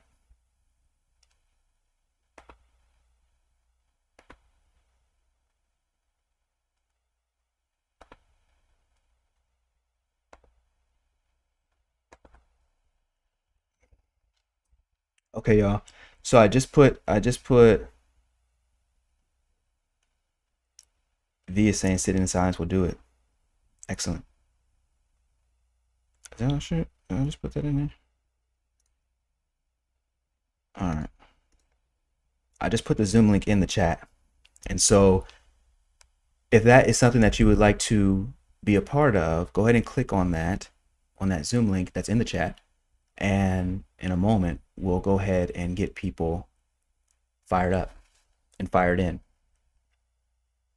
Okay. For the time being, I'm going to play this right back and we'll come back. Oh, actually. This is the nature of the universe. This is the nature of consciousness. Others will look to you and ask why you're so damn happy. You'll say it's because you make great choices that fill you with joy. They'll ask you, why are you so happy? It's because you make great choices that fill you with joy. You'll say it's because you make great choices that fill you with joy.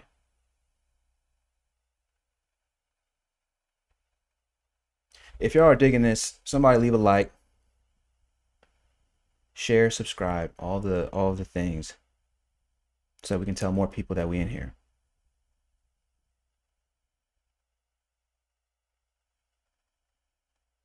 Okay, let's go ahead and put,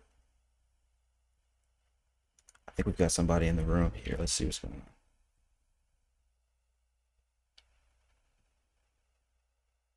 on.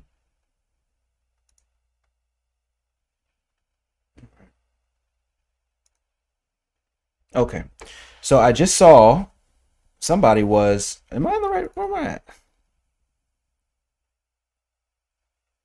Okay, B, I think I just saw you in the room, but now I can't see you. So can you rejoin if you want to jump on the call?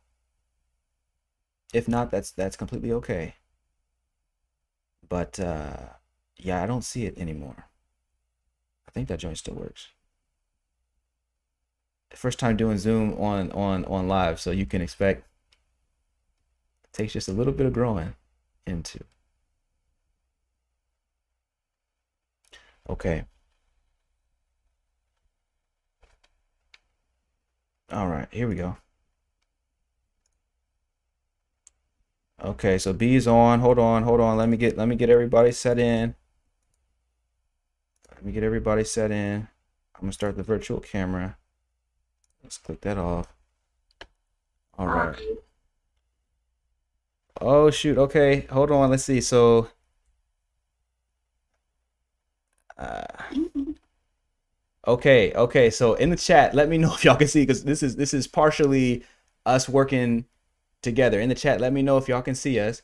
And also, B Walker, welcome in.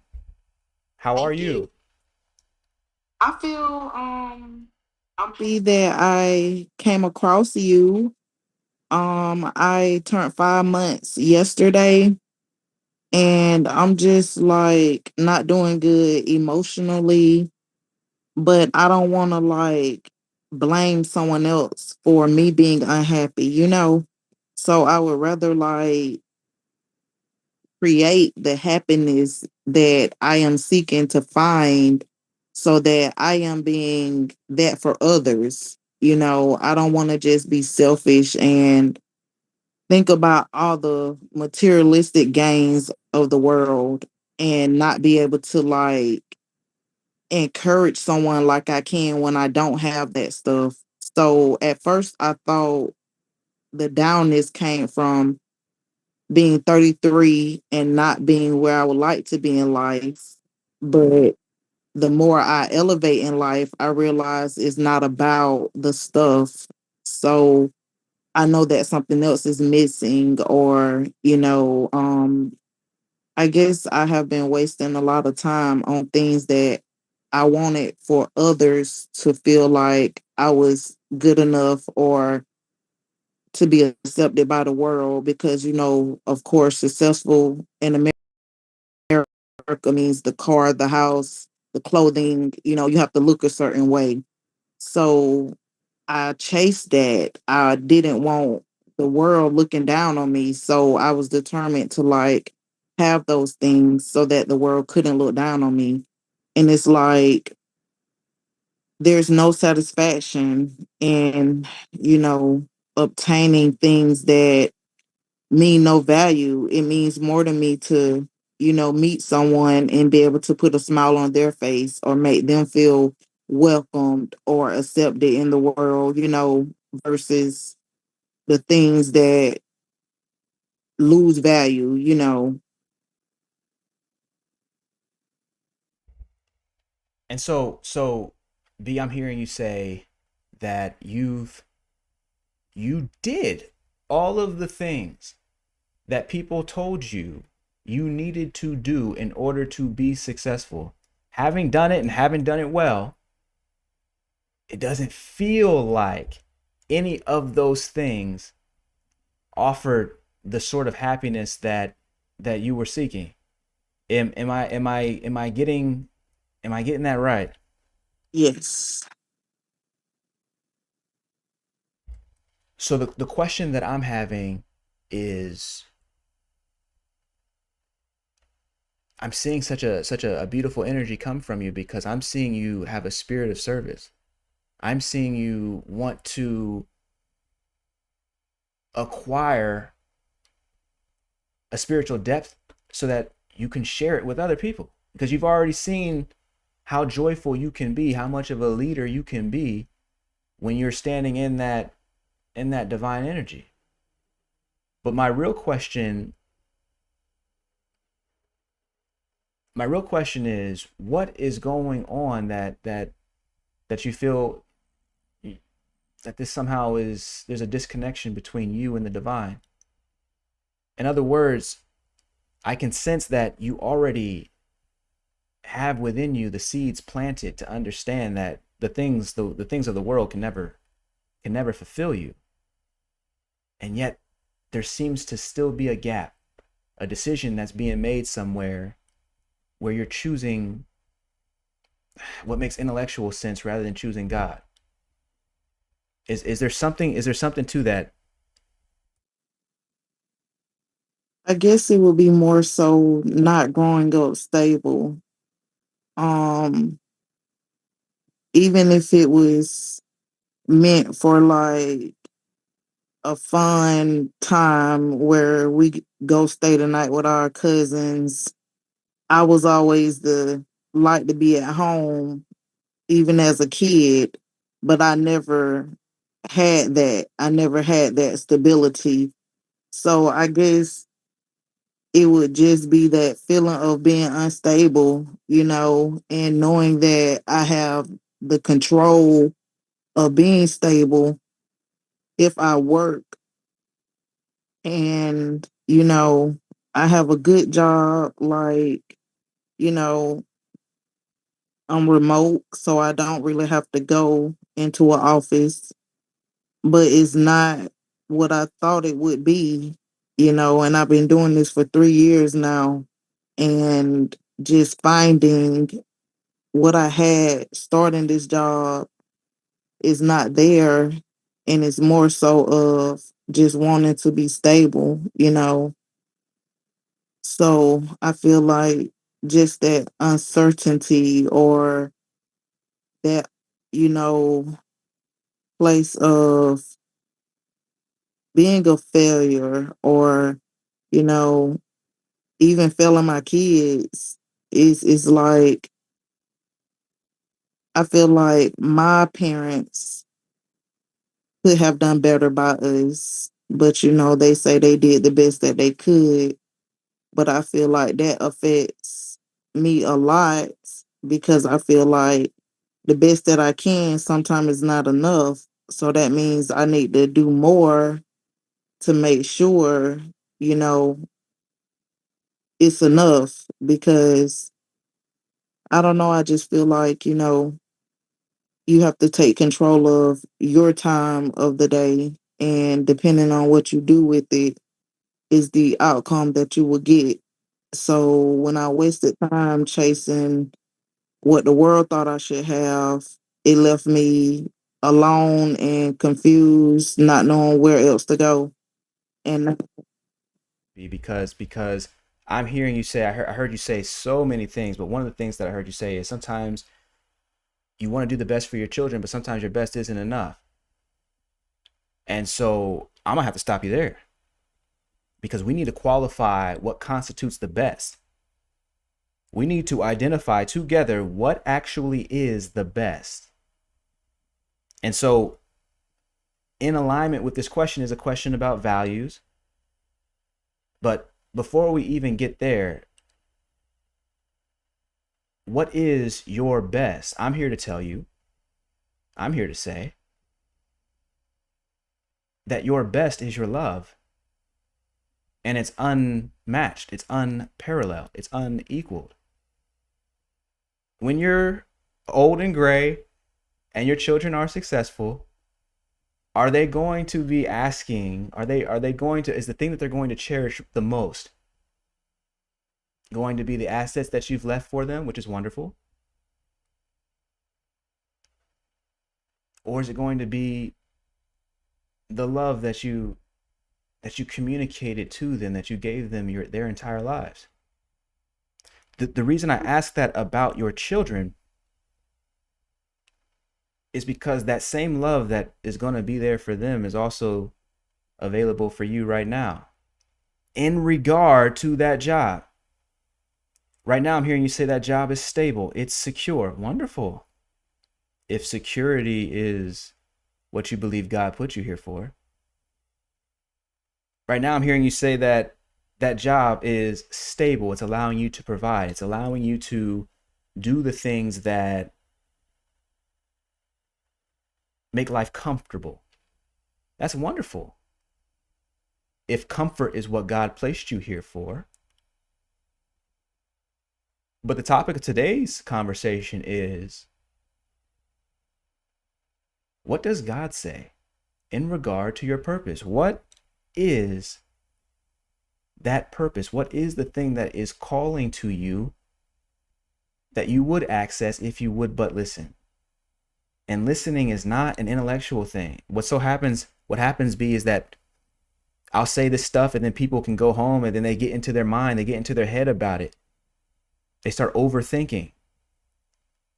And what I'm saying is to go to that place that's actually beyond thinking. It's okay to ask a question, what is joyful, simple, and obvious for me? But at some point, you have to be able to go inside, literally sit inside and await the answer. Listen for it to come. It's already whispering to you. It's already, the very fact that you're on a call with me right now means that something is a little off. That the voice of God is speaking to you, but there's already so much conditioned thinking that you've kind of been shutting it off. You've kind of been, pushing it away. But the issue is that God will be heard. And the voice of God, I'm here to tell you, sounds a lot like love. And so you don't have to worry about if your best is not good enough. Your best is the best, because your best is love. There's no other way to say it. This is not a compliment. I'm not complimenting you. I'm saying that your best is love, and it's undefeated. Why? Because God is that love. And so in regard to this job that you're dealing with, that's keeping you so safe and secure and stable, but that seems to be out of alignment with higher purpose. That seems to be out of alignment with your feeling of what you are meant to do, even for that job, or even if it's a relationship. Still, we return to that place within. And so, B, I can hear you asking, you haven't said it yet, but I can hear you saying, okay, well, how do I get to that place? What does it feel like to actually go to that place within? What would it feel like to be in the place that is beyond thinking, that is beyond mere emotion, that's beyond the conditioned way that my parents raised me? I can sense that there is a little resentment for the parents, even though they did the best that they knew how to do. There's still that little voice that's saying, man, I should have been set up way more than this. I can hear that voice in you because I've heard it within me. And I'm also here to tell you that also that's not love. That's not the true you. That is not your best. Your best is undefeated. Your best is immaculate. Because your best is God. Because your best is love. And so, as we jump back into the deep dive, I do want to leave you with something. If you're willing to do a small exercise with me, I do want to walk through that method for accessing that space of inner freedom, that space of inner peace. Because when you go and you're thinking about, okay, what am I going to do about my children's education? Or what am I going to do about this job that I really don't know, but I don't want to leave it because I don't necessarily know what I would do next. Or maybe it's the relationship, or maybe it's whatever. It's always going to be something until you can listen to that voice of God, until you'll make God first. Until you'll make God first. I need you to say that makes sense before I go any further. That makes sense. Okay, so the big thing that I want to do is, if you're willing, first of all, you've done, some meditation before? Yes. Not really. Okay. We'll keep this real simple. We're gonna keep this real simple. But if you're willing to go with me, just for, this will be a couple of minutes. If you're willing to go with me, what I want to do is to put you back in touch with that inner place. This is not what we're talking about. Is all we're going to do is make it so that you're not getting caught up in overthinking. And you're not getting caught up in self-judgment. And you're not getting caught up in all of these thoughts about what might be and how come you have to keep surviving. You can never get free that way. I don't know if you grew up in the church, but in the church, there was this statement that you must lean not on your own understanding. In other words, if you lean on your own intellectual approach to the world, what you will end up with what you'll end up with is nothing. You'll end up with you'll be lost, because that intellectual approach. Say again. Misunderstanding. That intellectual approach will lead to misunderstanding, which the Greeks simply referred to as sin. Literally, the term misunderstanding, sin, translates to misunderstanding in from Greek to English. Of course, the New Testament was written in Greek.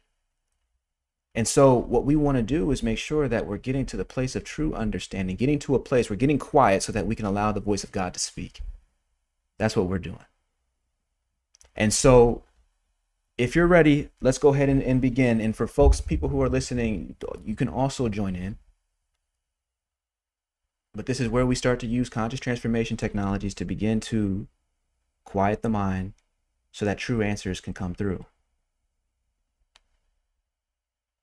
And so, B, if you're with me,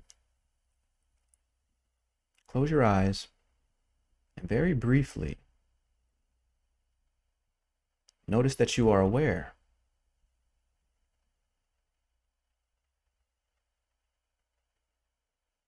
You can hear the hum of the refrigerator. You can hear the vibration of my voice in your ears. Just notice that you are aware. And notice that you don't have to do anything to be aware. You are simply aware.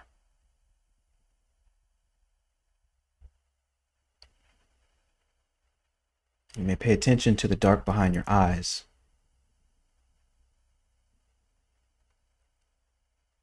Notice that even with your eyes closed,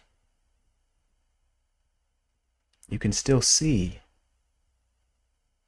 the darkness behind your eyes.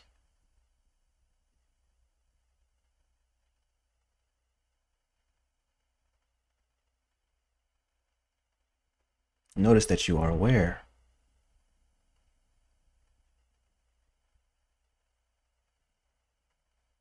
There will be thoughts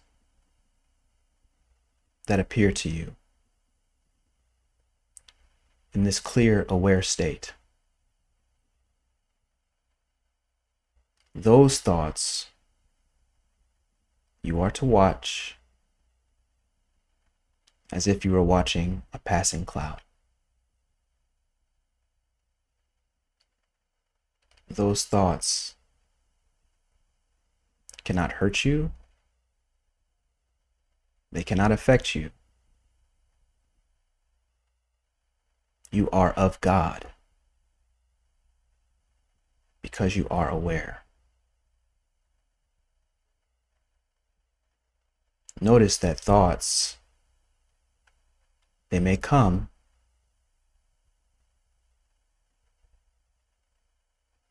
but they also go. Only you, awareness, remains.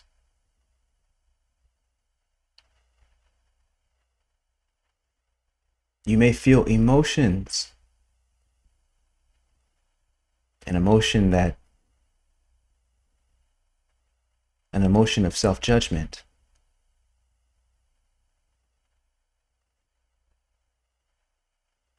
Simply watch the emotion as you would watch a passing cloud. The emotion, like all emotions, it comes and it goes. But you are of God.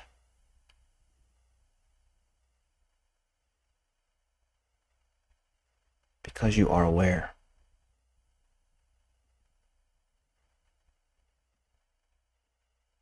And awareness,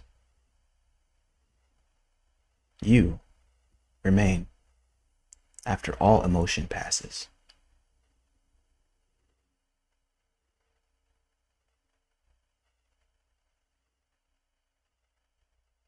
Notice that you are aware.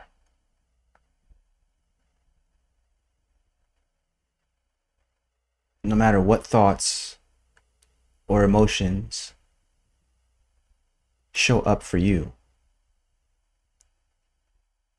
They are just visitors.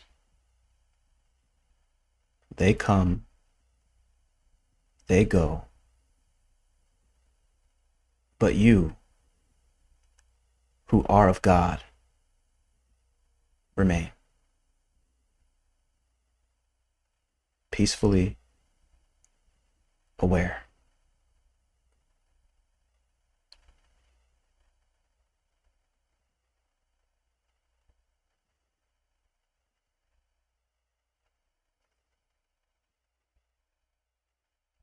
When you're ready, you may open your eyes.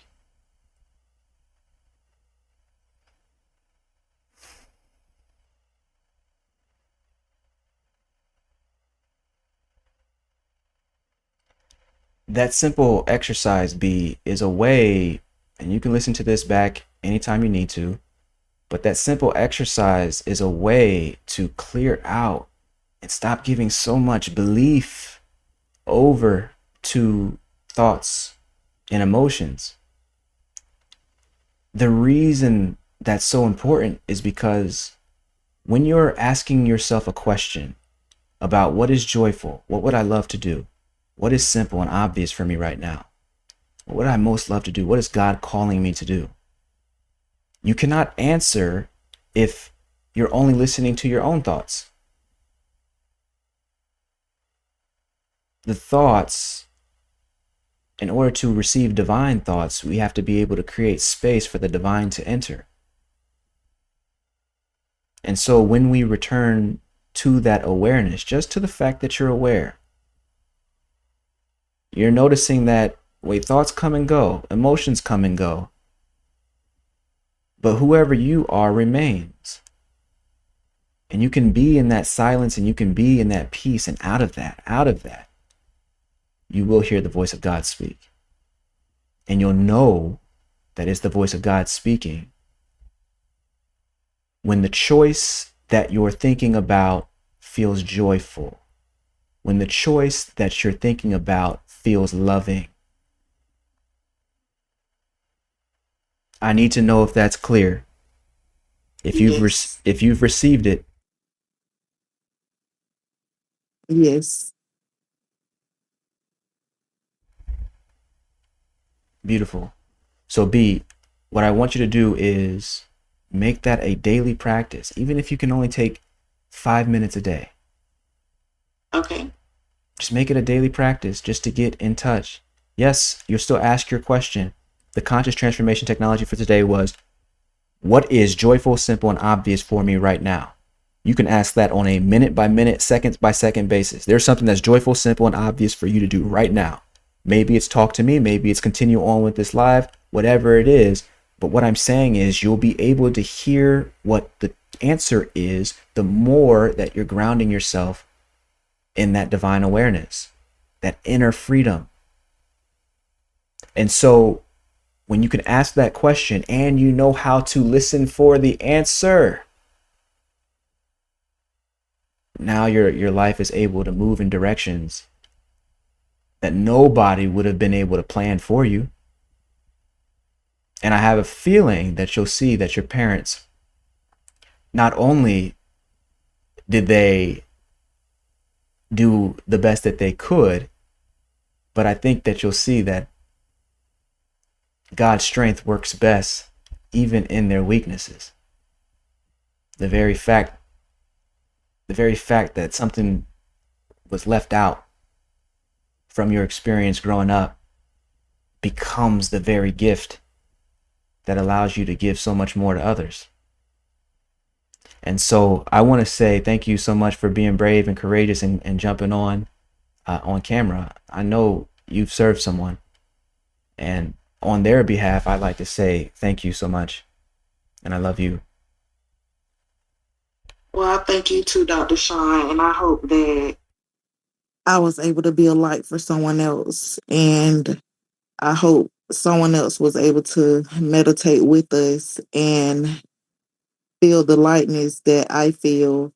So I just want to thank you, and I thank God for sending me on this path And I thank God for allowing me to get to a place that I can listen to him. Amen, beloved. Okay, I'm gonna join back in the chat here. Gosh, so beautiful. It's that lightness for me, B. Before I let you go, it's that lightness for me. When you feel that lightness, that's it. Amen. That's it. That's the grace. You got it. You got it, B. Okay, beloved. I'm gonna let you off here. All right. Wow. Okay. Excellent. Put yes in the chat if you were able to get something out of that meditation as well. And my God, thank you so much, B. I'm gonna put thank you in here, just in the chat, just for B, because can't you sense the Great Spirit? Can't you sense how divinely called? She's called. She's being called to something else, something greater. And it's always growing pains. It's always, I mean, it's a little bit like, you got to eat your vegetables. Like, God is trying to get you to move to a higher level. And because we've been so comfortable at a certain place and position, sometimes we just forget how to listen. Or maybe we just, fail to remember how to listen, right? Like it's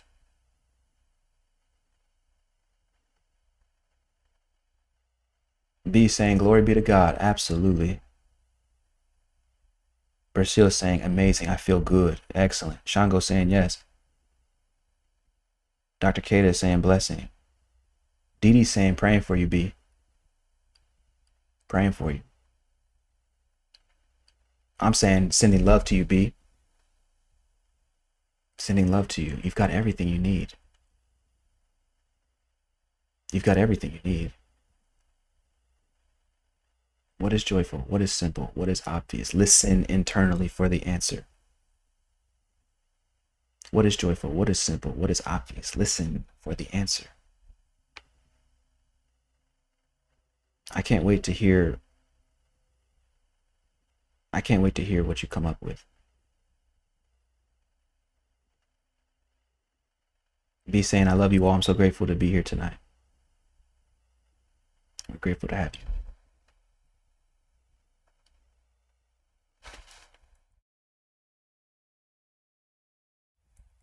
There's a video at some point we got to get back to, so I'm gonna go ahead and play the rest of this, and we'll finish out our situation here. I don't know how y'all get me to stay on these calls for 2 hours right here, because shows are meant to only be an hour, but then I start vibing with y'all so much, you know what I'm saying? And, we just kicking it, we just vibing. Here we go. Let's get back into it.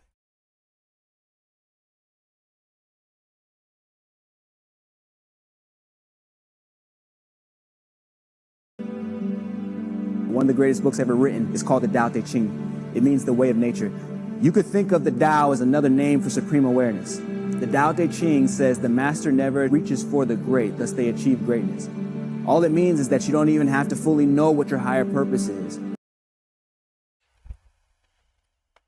That's so true. The Tao Te Ching, the Tao simply means, it's a Chinese term. It relates to, the Tao translates as the way. And it's so fascinating that Jesus Christ says, I am the way. So if you were to read the Bible in Chinese, he says, I am the Tao. I am the Tao. I am the way. I am the truth. I am the life, right? I am the way. You could also understand the Tao as the way of nature, or the way of things, right? The way of reality.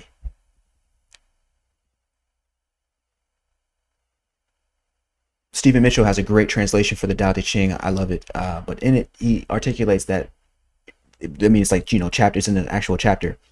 The master never reaches for the great, thus they achieve greatness. So remember, on the back of this, we were talking about what is joyful, what is simple, what is obvious. The master never reaches for the great, thus they achieve greatness. That means that whatever you have to do next, and this is for everyone listening, whatever you have to do next isn't going to be some big stretch. It's not going to be something completely different than anything that you've ever experienced before. It's going to be a slight change in perspective that leads to a slightly different path you take tomorrow. And over time, that slightly different path will end up branching out and deviating such that you're light years beyond where you would have been, just by making small little decisions that are in alignment with your greater love, that are in alignment with your joy, with what is simple, it's obvious, it's in alignment with your values. You understand? You understand? The master never reaches for the great, thus they achieve greatness, because you're not trying to do the Herculean thing all at once. You are merely doing the joyful, loving thing right now. And over time, that ends up creating this massive difference in outcomes. The smallest things. The oak tree does not turn into an oak tree overnight from an acorn. It grows bit by bit in almost unnoticeable fashion, day in, day out, until it's enormous. If nature is like this, why should you be any different? Why would you think you're any different? The fingerprint of God is everywhere. Why would you think you're different? Is it joyful? Is it simple? Is it obvious? Ask the tree. ask the acorn. Is it joyful? Is it simple? Is it obvious? Just ask the acorn if it enjoys growing, if it enjoys getting bigger, or would it rather stay small? That which is joyful, simple, and obvious is all it has. You could ask the trees.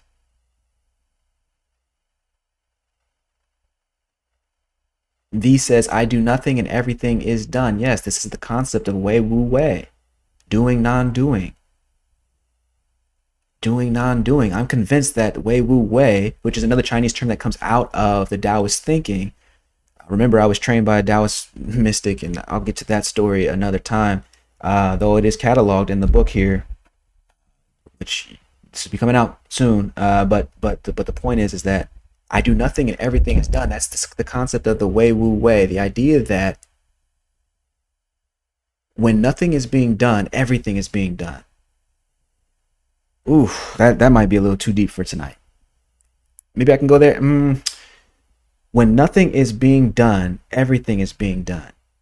In other words, as you sit here and breathe and close your eyes, just as we did in meditation a moment ago, the solar system is still rotating. The cosmos are still on their galactic turn. All of the plants and animals are still doing their thing. Inside of your very body, there's still all of these processes that are going.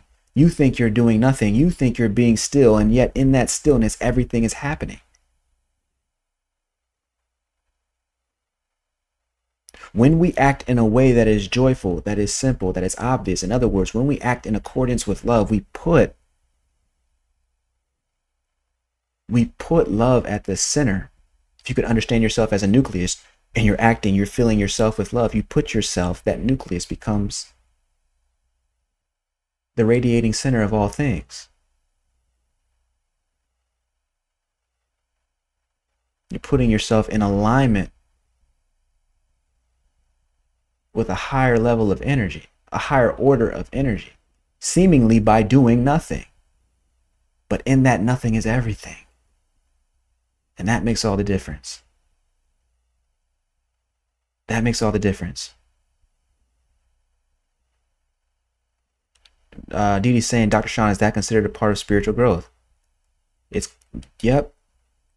Yep. It is. Yes, it is. The more that, you know, in the church, Dee Dee, as you remember, you might hear people saying, you know, I want more of you. I want more of you, God, less of me. In the Christian church, we're talking, I want more of you, God, less of me. because that's the highest wisdom that can be spoken, because when there is only God acting, all things are in perfect alignment. You're in perfect alignment with the reality of things, with the nature of things. This is the whole concept of the Wei Wu Wei. The Taoists understand the Wei Wu Wei as a way of getting into alignment with the Tao and being lived by the Tao. Now remember, the Tao is just another name for God or supreme awareness. So when you're being lived by the Tao, you're not making choices based off of your own intellect or ego. You're making choices based off of a higher order of energy. I'm telling you that energy, the name for it is love. And that however small your actions are, they make so much of a large difference over time and even in the moment. You think you haven't done anything because you haven't. God did. Somebody put yes in the chat. This is making sense. And only in being lived by God can you actually be yourself.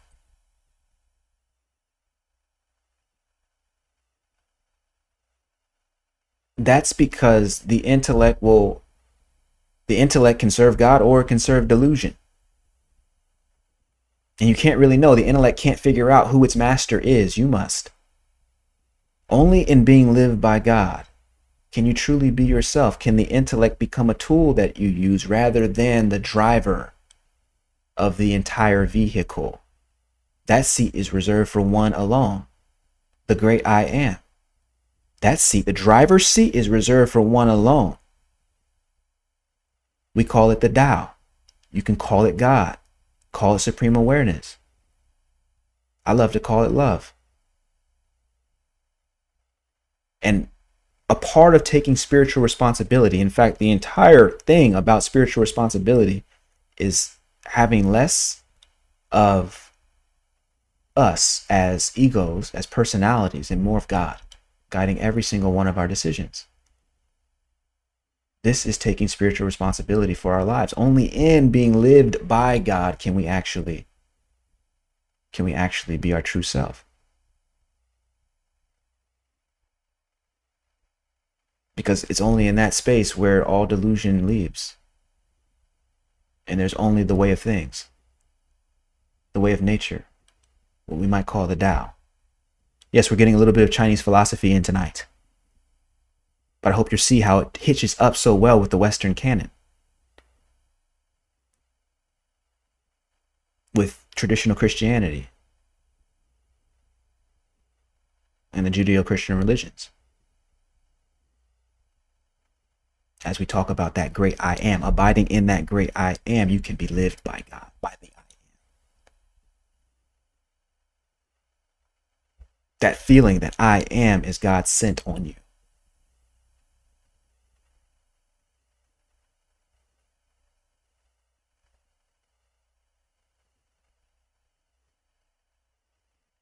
Ben Walker saying yes. Priscilla saying yes. Nah, Dr. Perone is saying, never let the devil ride. If you let him ride, he will surely want to drive. Hilarious. Christy saying yes. Dee Dee saying, I understand. Excellent. Excellent. That's the beauty. That's the beauty.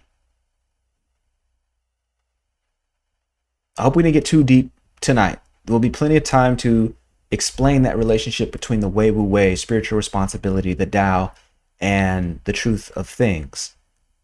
That actually wasn't on the curriculum for tonight. It wasn't on the agenda. But I think suffice it to say that if you are merely doing that which is joyful, simple, and obvious, and then listening for that inner result, you're there anyway. You know, we don't have to make it too, it ain't got to be too crazy. It ain't that wild. And that's the point. The master never reaches for the great, thus achieves greatness. Why? Because it's about just doing the joyful, simple, obvious thing now. And then doing that same thing again.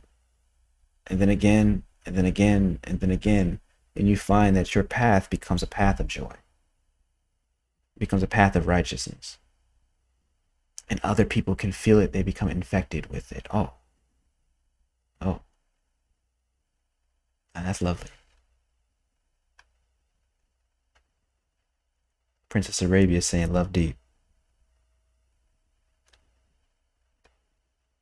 Didi said, yes, the shaking never feels good, but it's worth the shaking through the process. That's right.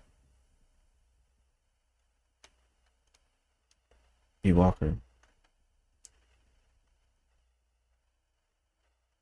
Oh, that's beautiful. Brazil shouting out Shango.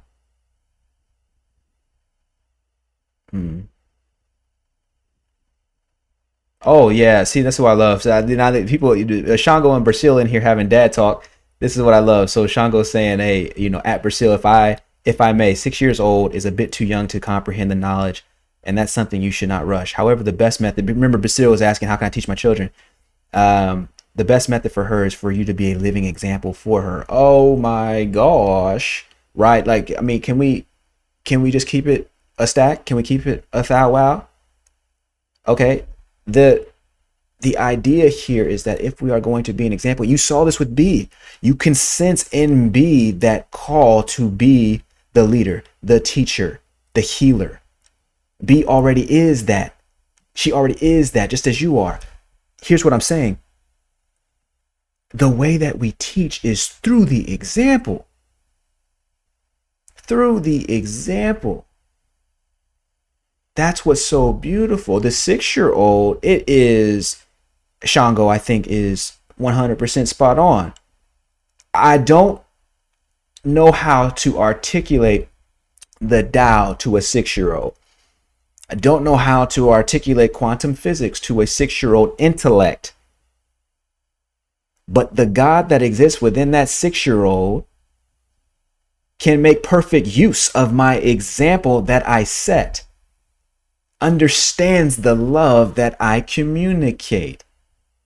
You see that? That's why I'm saying when you are living in that love, you are the teacher. And Brazil, you are the teaching.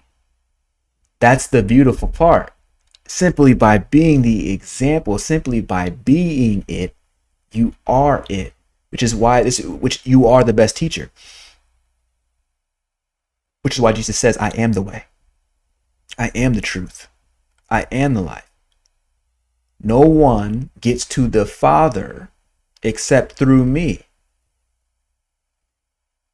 In other words, if you are not, no one is going to get to the truth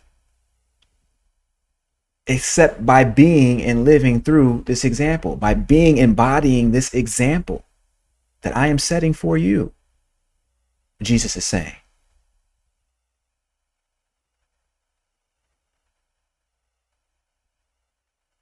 You want to have the truth, you must embody the truth. You must allow the truth to come and occupy your vessel. You must allow the truth to come and occupy your vessel. How do you do that? How would you know? Well, the truth responds to the frequency of love. The other way of saying that is the truth responds to the frequency of joy. If something is joyful and it's simple and it's obvious for you, and you have the inner space, the inner freedom available to allow an organic answer, a divine answer to arise for you, merely by doing that which is joyful, simple, and obvious, you are embodying the way. And it won't feel like you're doing a whole bunch of struggling work to keep up. Because it's joyful. The joy pulls you forward. The love calls you forward. They don't take a whole bunch of work. I hope you are digging what I'm saying and understanding, more importantly. All right, let's get back. Okay. You are the master when you can walk in joy and trust that God, Supreme Consciousness, is arranging the cosmos to fit your need. Huge. What is the way wu way at the end of the day? In being lived by God, You are. You are the master. You become the master when you allow God to fulfill every single one of your needs. If you think, this is where we get into trouble. If you think that, oh man, the market is ripe for this one type of opportunity. I'd love to be starting this other business, but I'm gonna go into trucking because trucking, seems like it's going to be very lucrative for me. And is that making the right decision, or is that making the decision right? In other words, only in putting God in that driver's seat, following the dictates of love, which is why I said love is my only business. We're following the dictates of love. Can you trust that God will arrange the very cosmos for what you need? We're talking about a level beyond traditional courage. It takes courage to leave your 9 to 5 when you don't, know what you're going to do next. Trust me, I've been there. It takes courage to do that. But there's a level even beyond that courage, and we can just call that love. Walking in love, walking in what you love to do, and where you love to be. Ooh, that's different. Because when I'm engaged in that love, I'm no longer thinking about the fear. Remember from last week, love and fear don't exist in the same place. If I put on the perspective of love, that means I've shifted out of the frequency of fear. So what need do I have for courage? Courage is no longer a part of the equation, because fear is no longer a part of the equation. In order to have some courage, there's got to be some fear for the courage to be winning against, for the courage to define itself. Courage is defined by your ability to continue in spite of fear. If there's no fear, there's no courage. And I'm saying that when we enter into this love frequency, not only is there not a need for fear, there's no need for the courage isn't even as necessary. You're just doing what you love. It's very simple. And trusting that God will arrange the cosmos to fit your need. We'll have more on that at another time. That could take years to unpack. But if you can understand anything today, it's simply focusing on the step you're on now. Is it joyful, simple, obvious, and awaiting that inner answer to tell you and confirm the truth of your reality. Let's get back. You just focus on the step you're on now. It will reveal to you everything else you need. Everything else that must come later arrives at the time that you need it, including insights and ideas. But you must have the courage to do that which is joyful, simple, and obvious right now. Do that enough and you'll find that your life is filled with more things that are joyful, that are more obvious, that are more simple. And the more you do it, guess what? It gets even simpler. There's that idea of courage, which is to say, to start, it is going to take some courage. To start, it is going to take some courage in order to do what is joyful, simple, and obvious, because that is not, we've been taught to do what makes logical sense. As if logic, you turn logic into a god. You turn the intellect into a god and you only follow its dictates. But the reason that intellect is an issue is that intellect does not tell you, intellect cannot define or identify for you your emotional experience.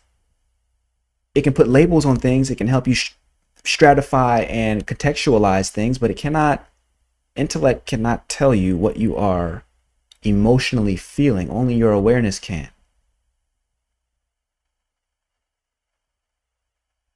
Intellect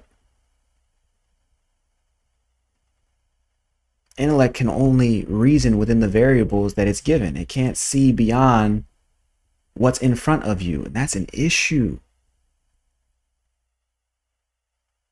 Because intellect is not the same as imagination. So intellect cannot perceive beyond what is in front of you. It can only work with the set of variables and the set of arrangements that are available to you now. You can't reason with tools that aren't available to you.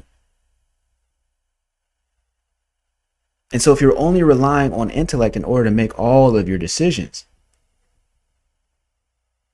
then you'll find the best possible choice of the set of circumstances that you see before you, but not of all the possible set of circumstances that are actually before you. This is huge. Because as you improve, you're able to serve at a higher level. That's what I'm talking about. That's what I'm talking about. Higher purpose is doing the small thing until it's a big thing. Higher purpose is the very stream of heavenly energy that moves all beings toward higher growth. This species, Homo sapiens sapien, the species will evolve when enough people are acting from higher purpose. And the way you know is when your every action is joyful, simple, and obvious. Okay, so I'm saying the very species, the humanity itself will evolve when people are acting from this higher energy, this higher sense of joy, this higher sense of love. In fact, V, are you still in the room? Beloved, my thing is this. I was,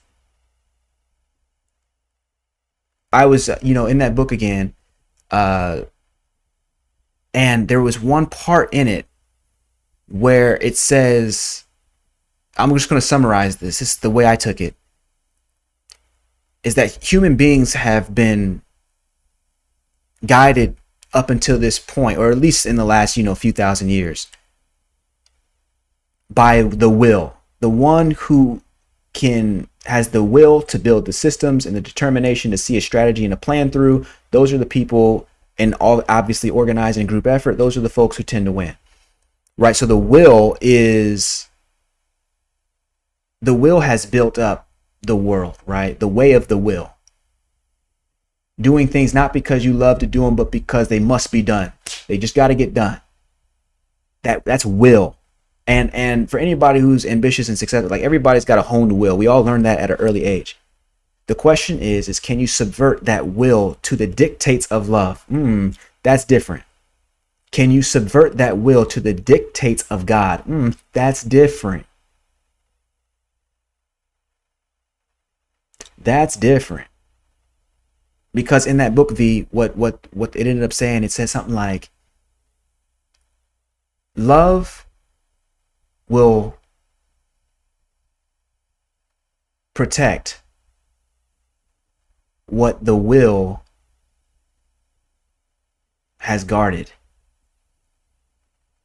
Right? What the will has worked so hard to guard and maintain, as human beings transition from that chakra that is controlling the will up the solar plexus up to the actual heart, to the region of love. Love will be the thing that actually keeps and protects everything that we cherish. Like, we're moving into a higher order of being collectively together, even though it is not obvious, for most folks. But we're moving into this higher order of being. And the more that people are acting from this place of joy, from this place of love, the easier it is to be standing in that higher self. It's not about struggle anymore, how hard you can struggle. That doesn't mean there's not going to be challenges, but the challenges are no longer cause suffering. They simply become tools to help you grow, and then you get beyond that challenge and you continue forward, but you're doing so the entire time with love. Different. It's a different way to think.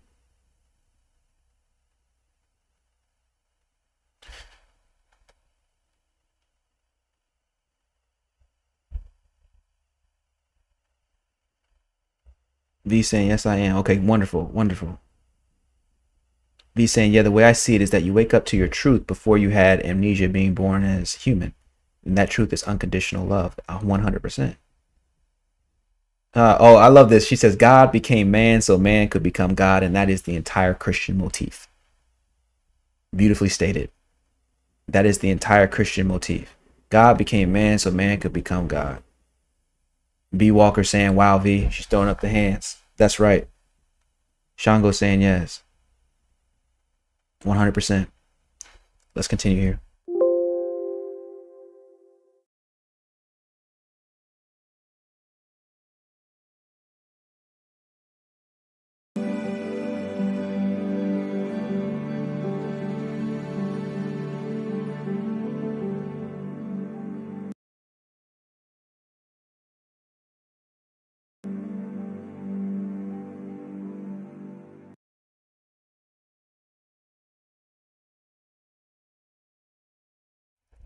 Okay, so that last piece said, actually, what did it say? It's from the book. Let me get up in this moment. I think it said supreme awareness is, let me not guess. Let me not guess. Hey, it's Dr. Shawn Smith.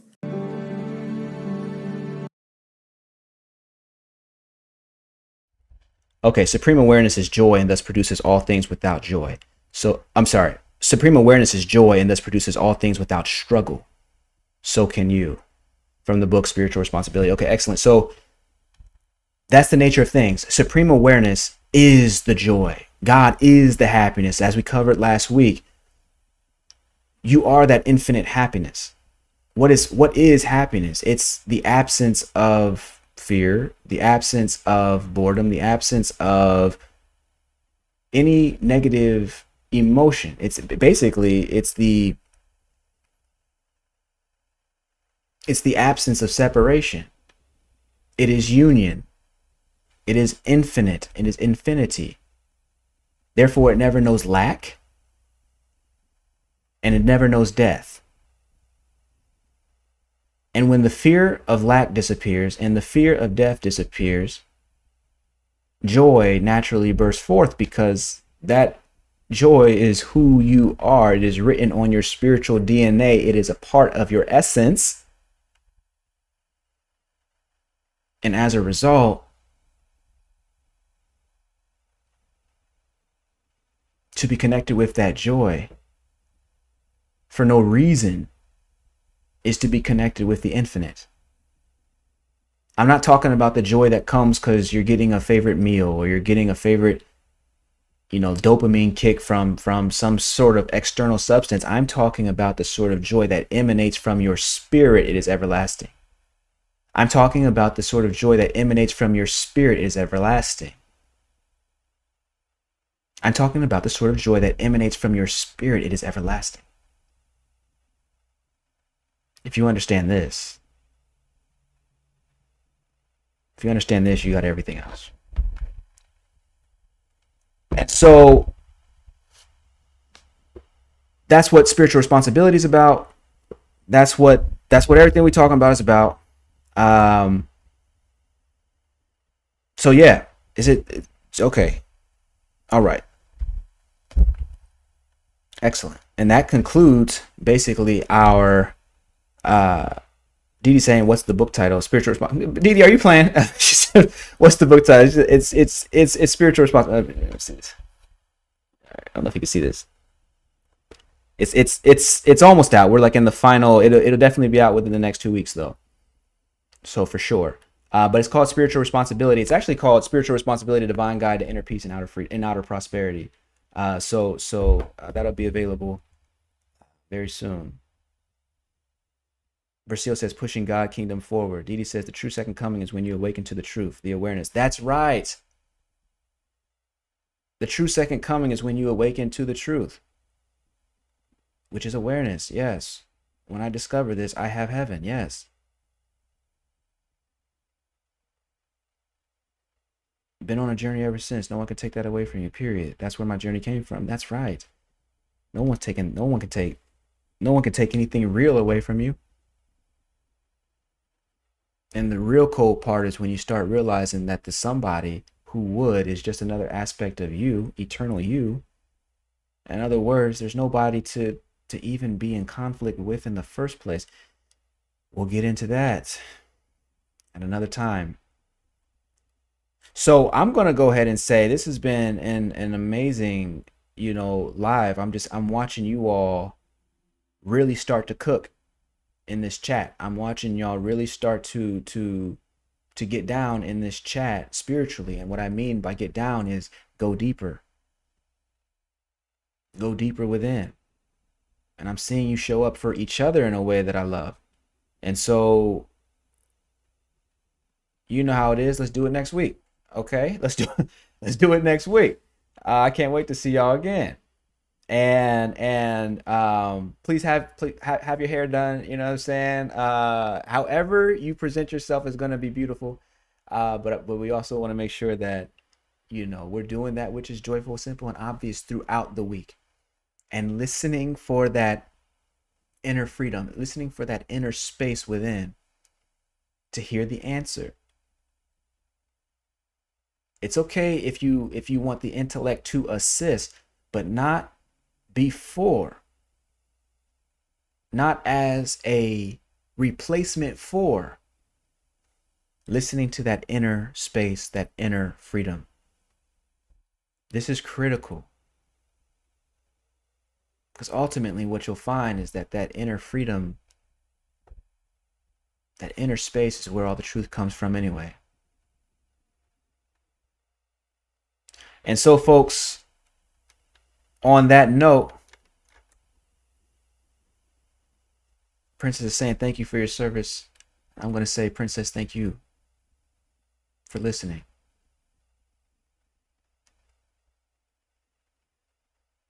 B. Walker saying, Dr. Shawn, you have a spirit of encouragement. Thank you. Thank you, B. And thank you, B, so much for coming on. And it really, really was a beautiful night because of your service, because of what you gave today. Thank you. Thank you.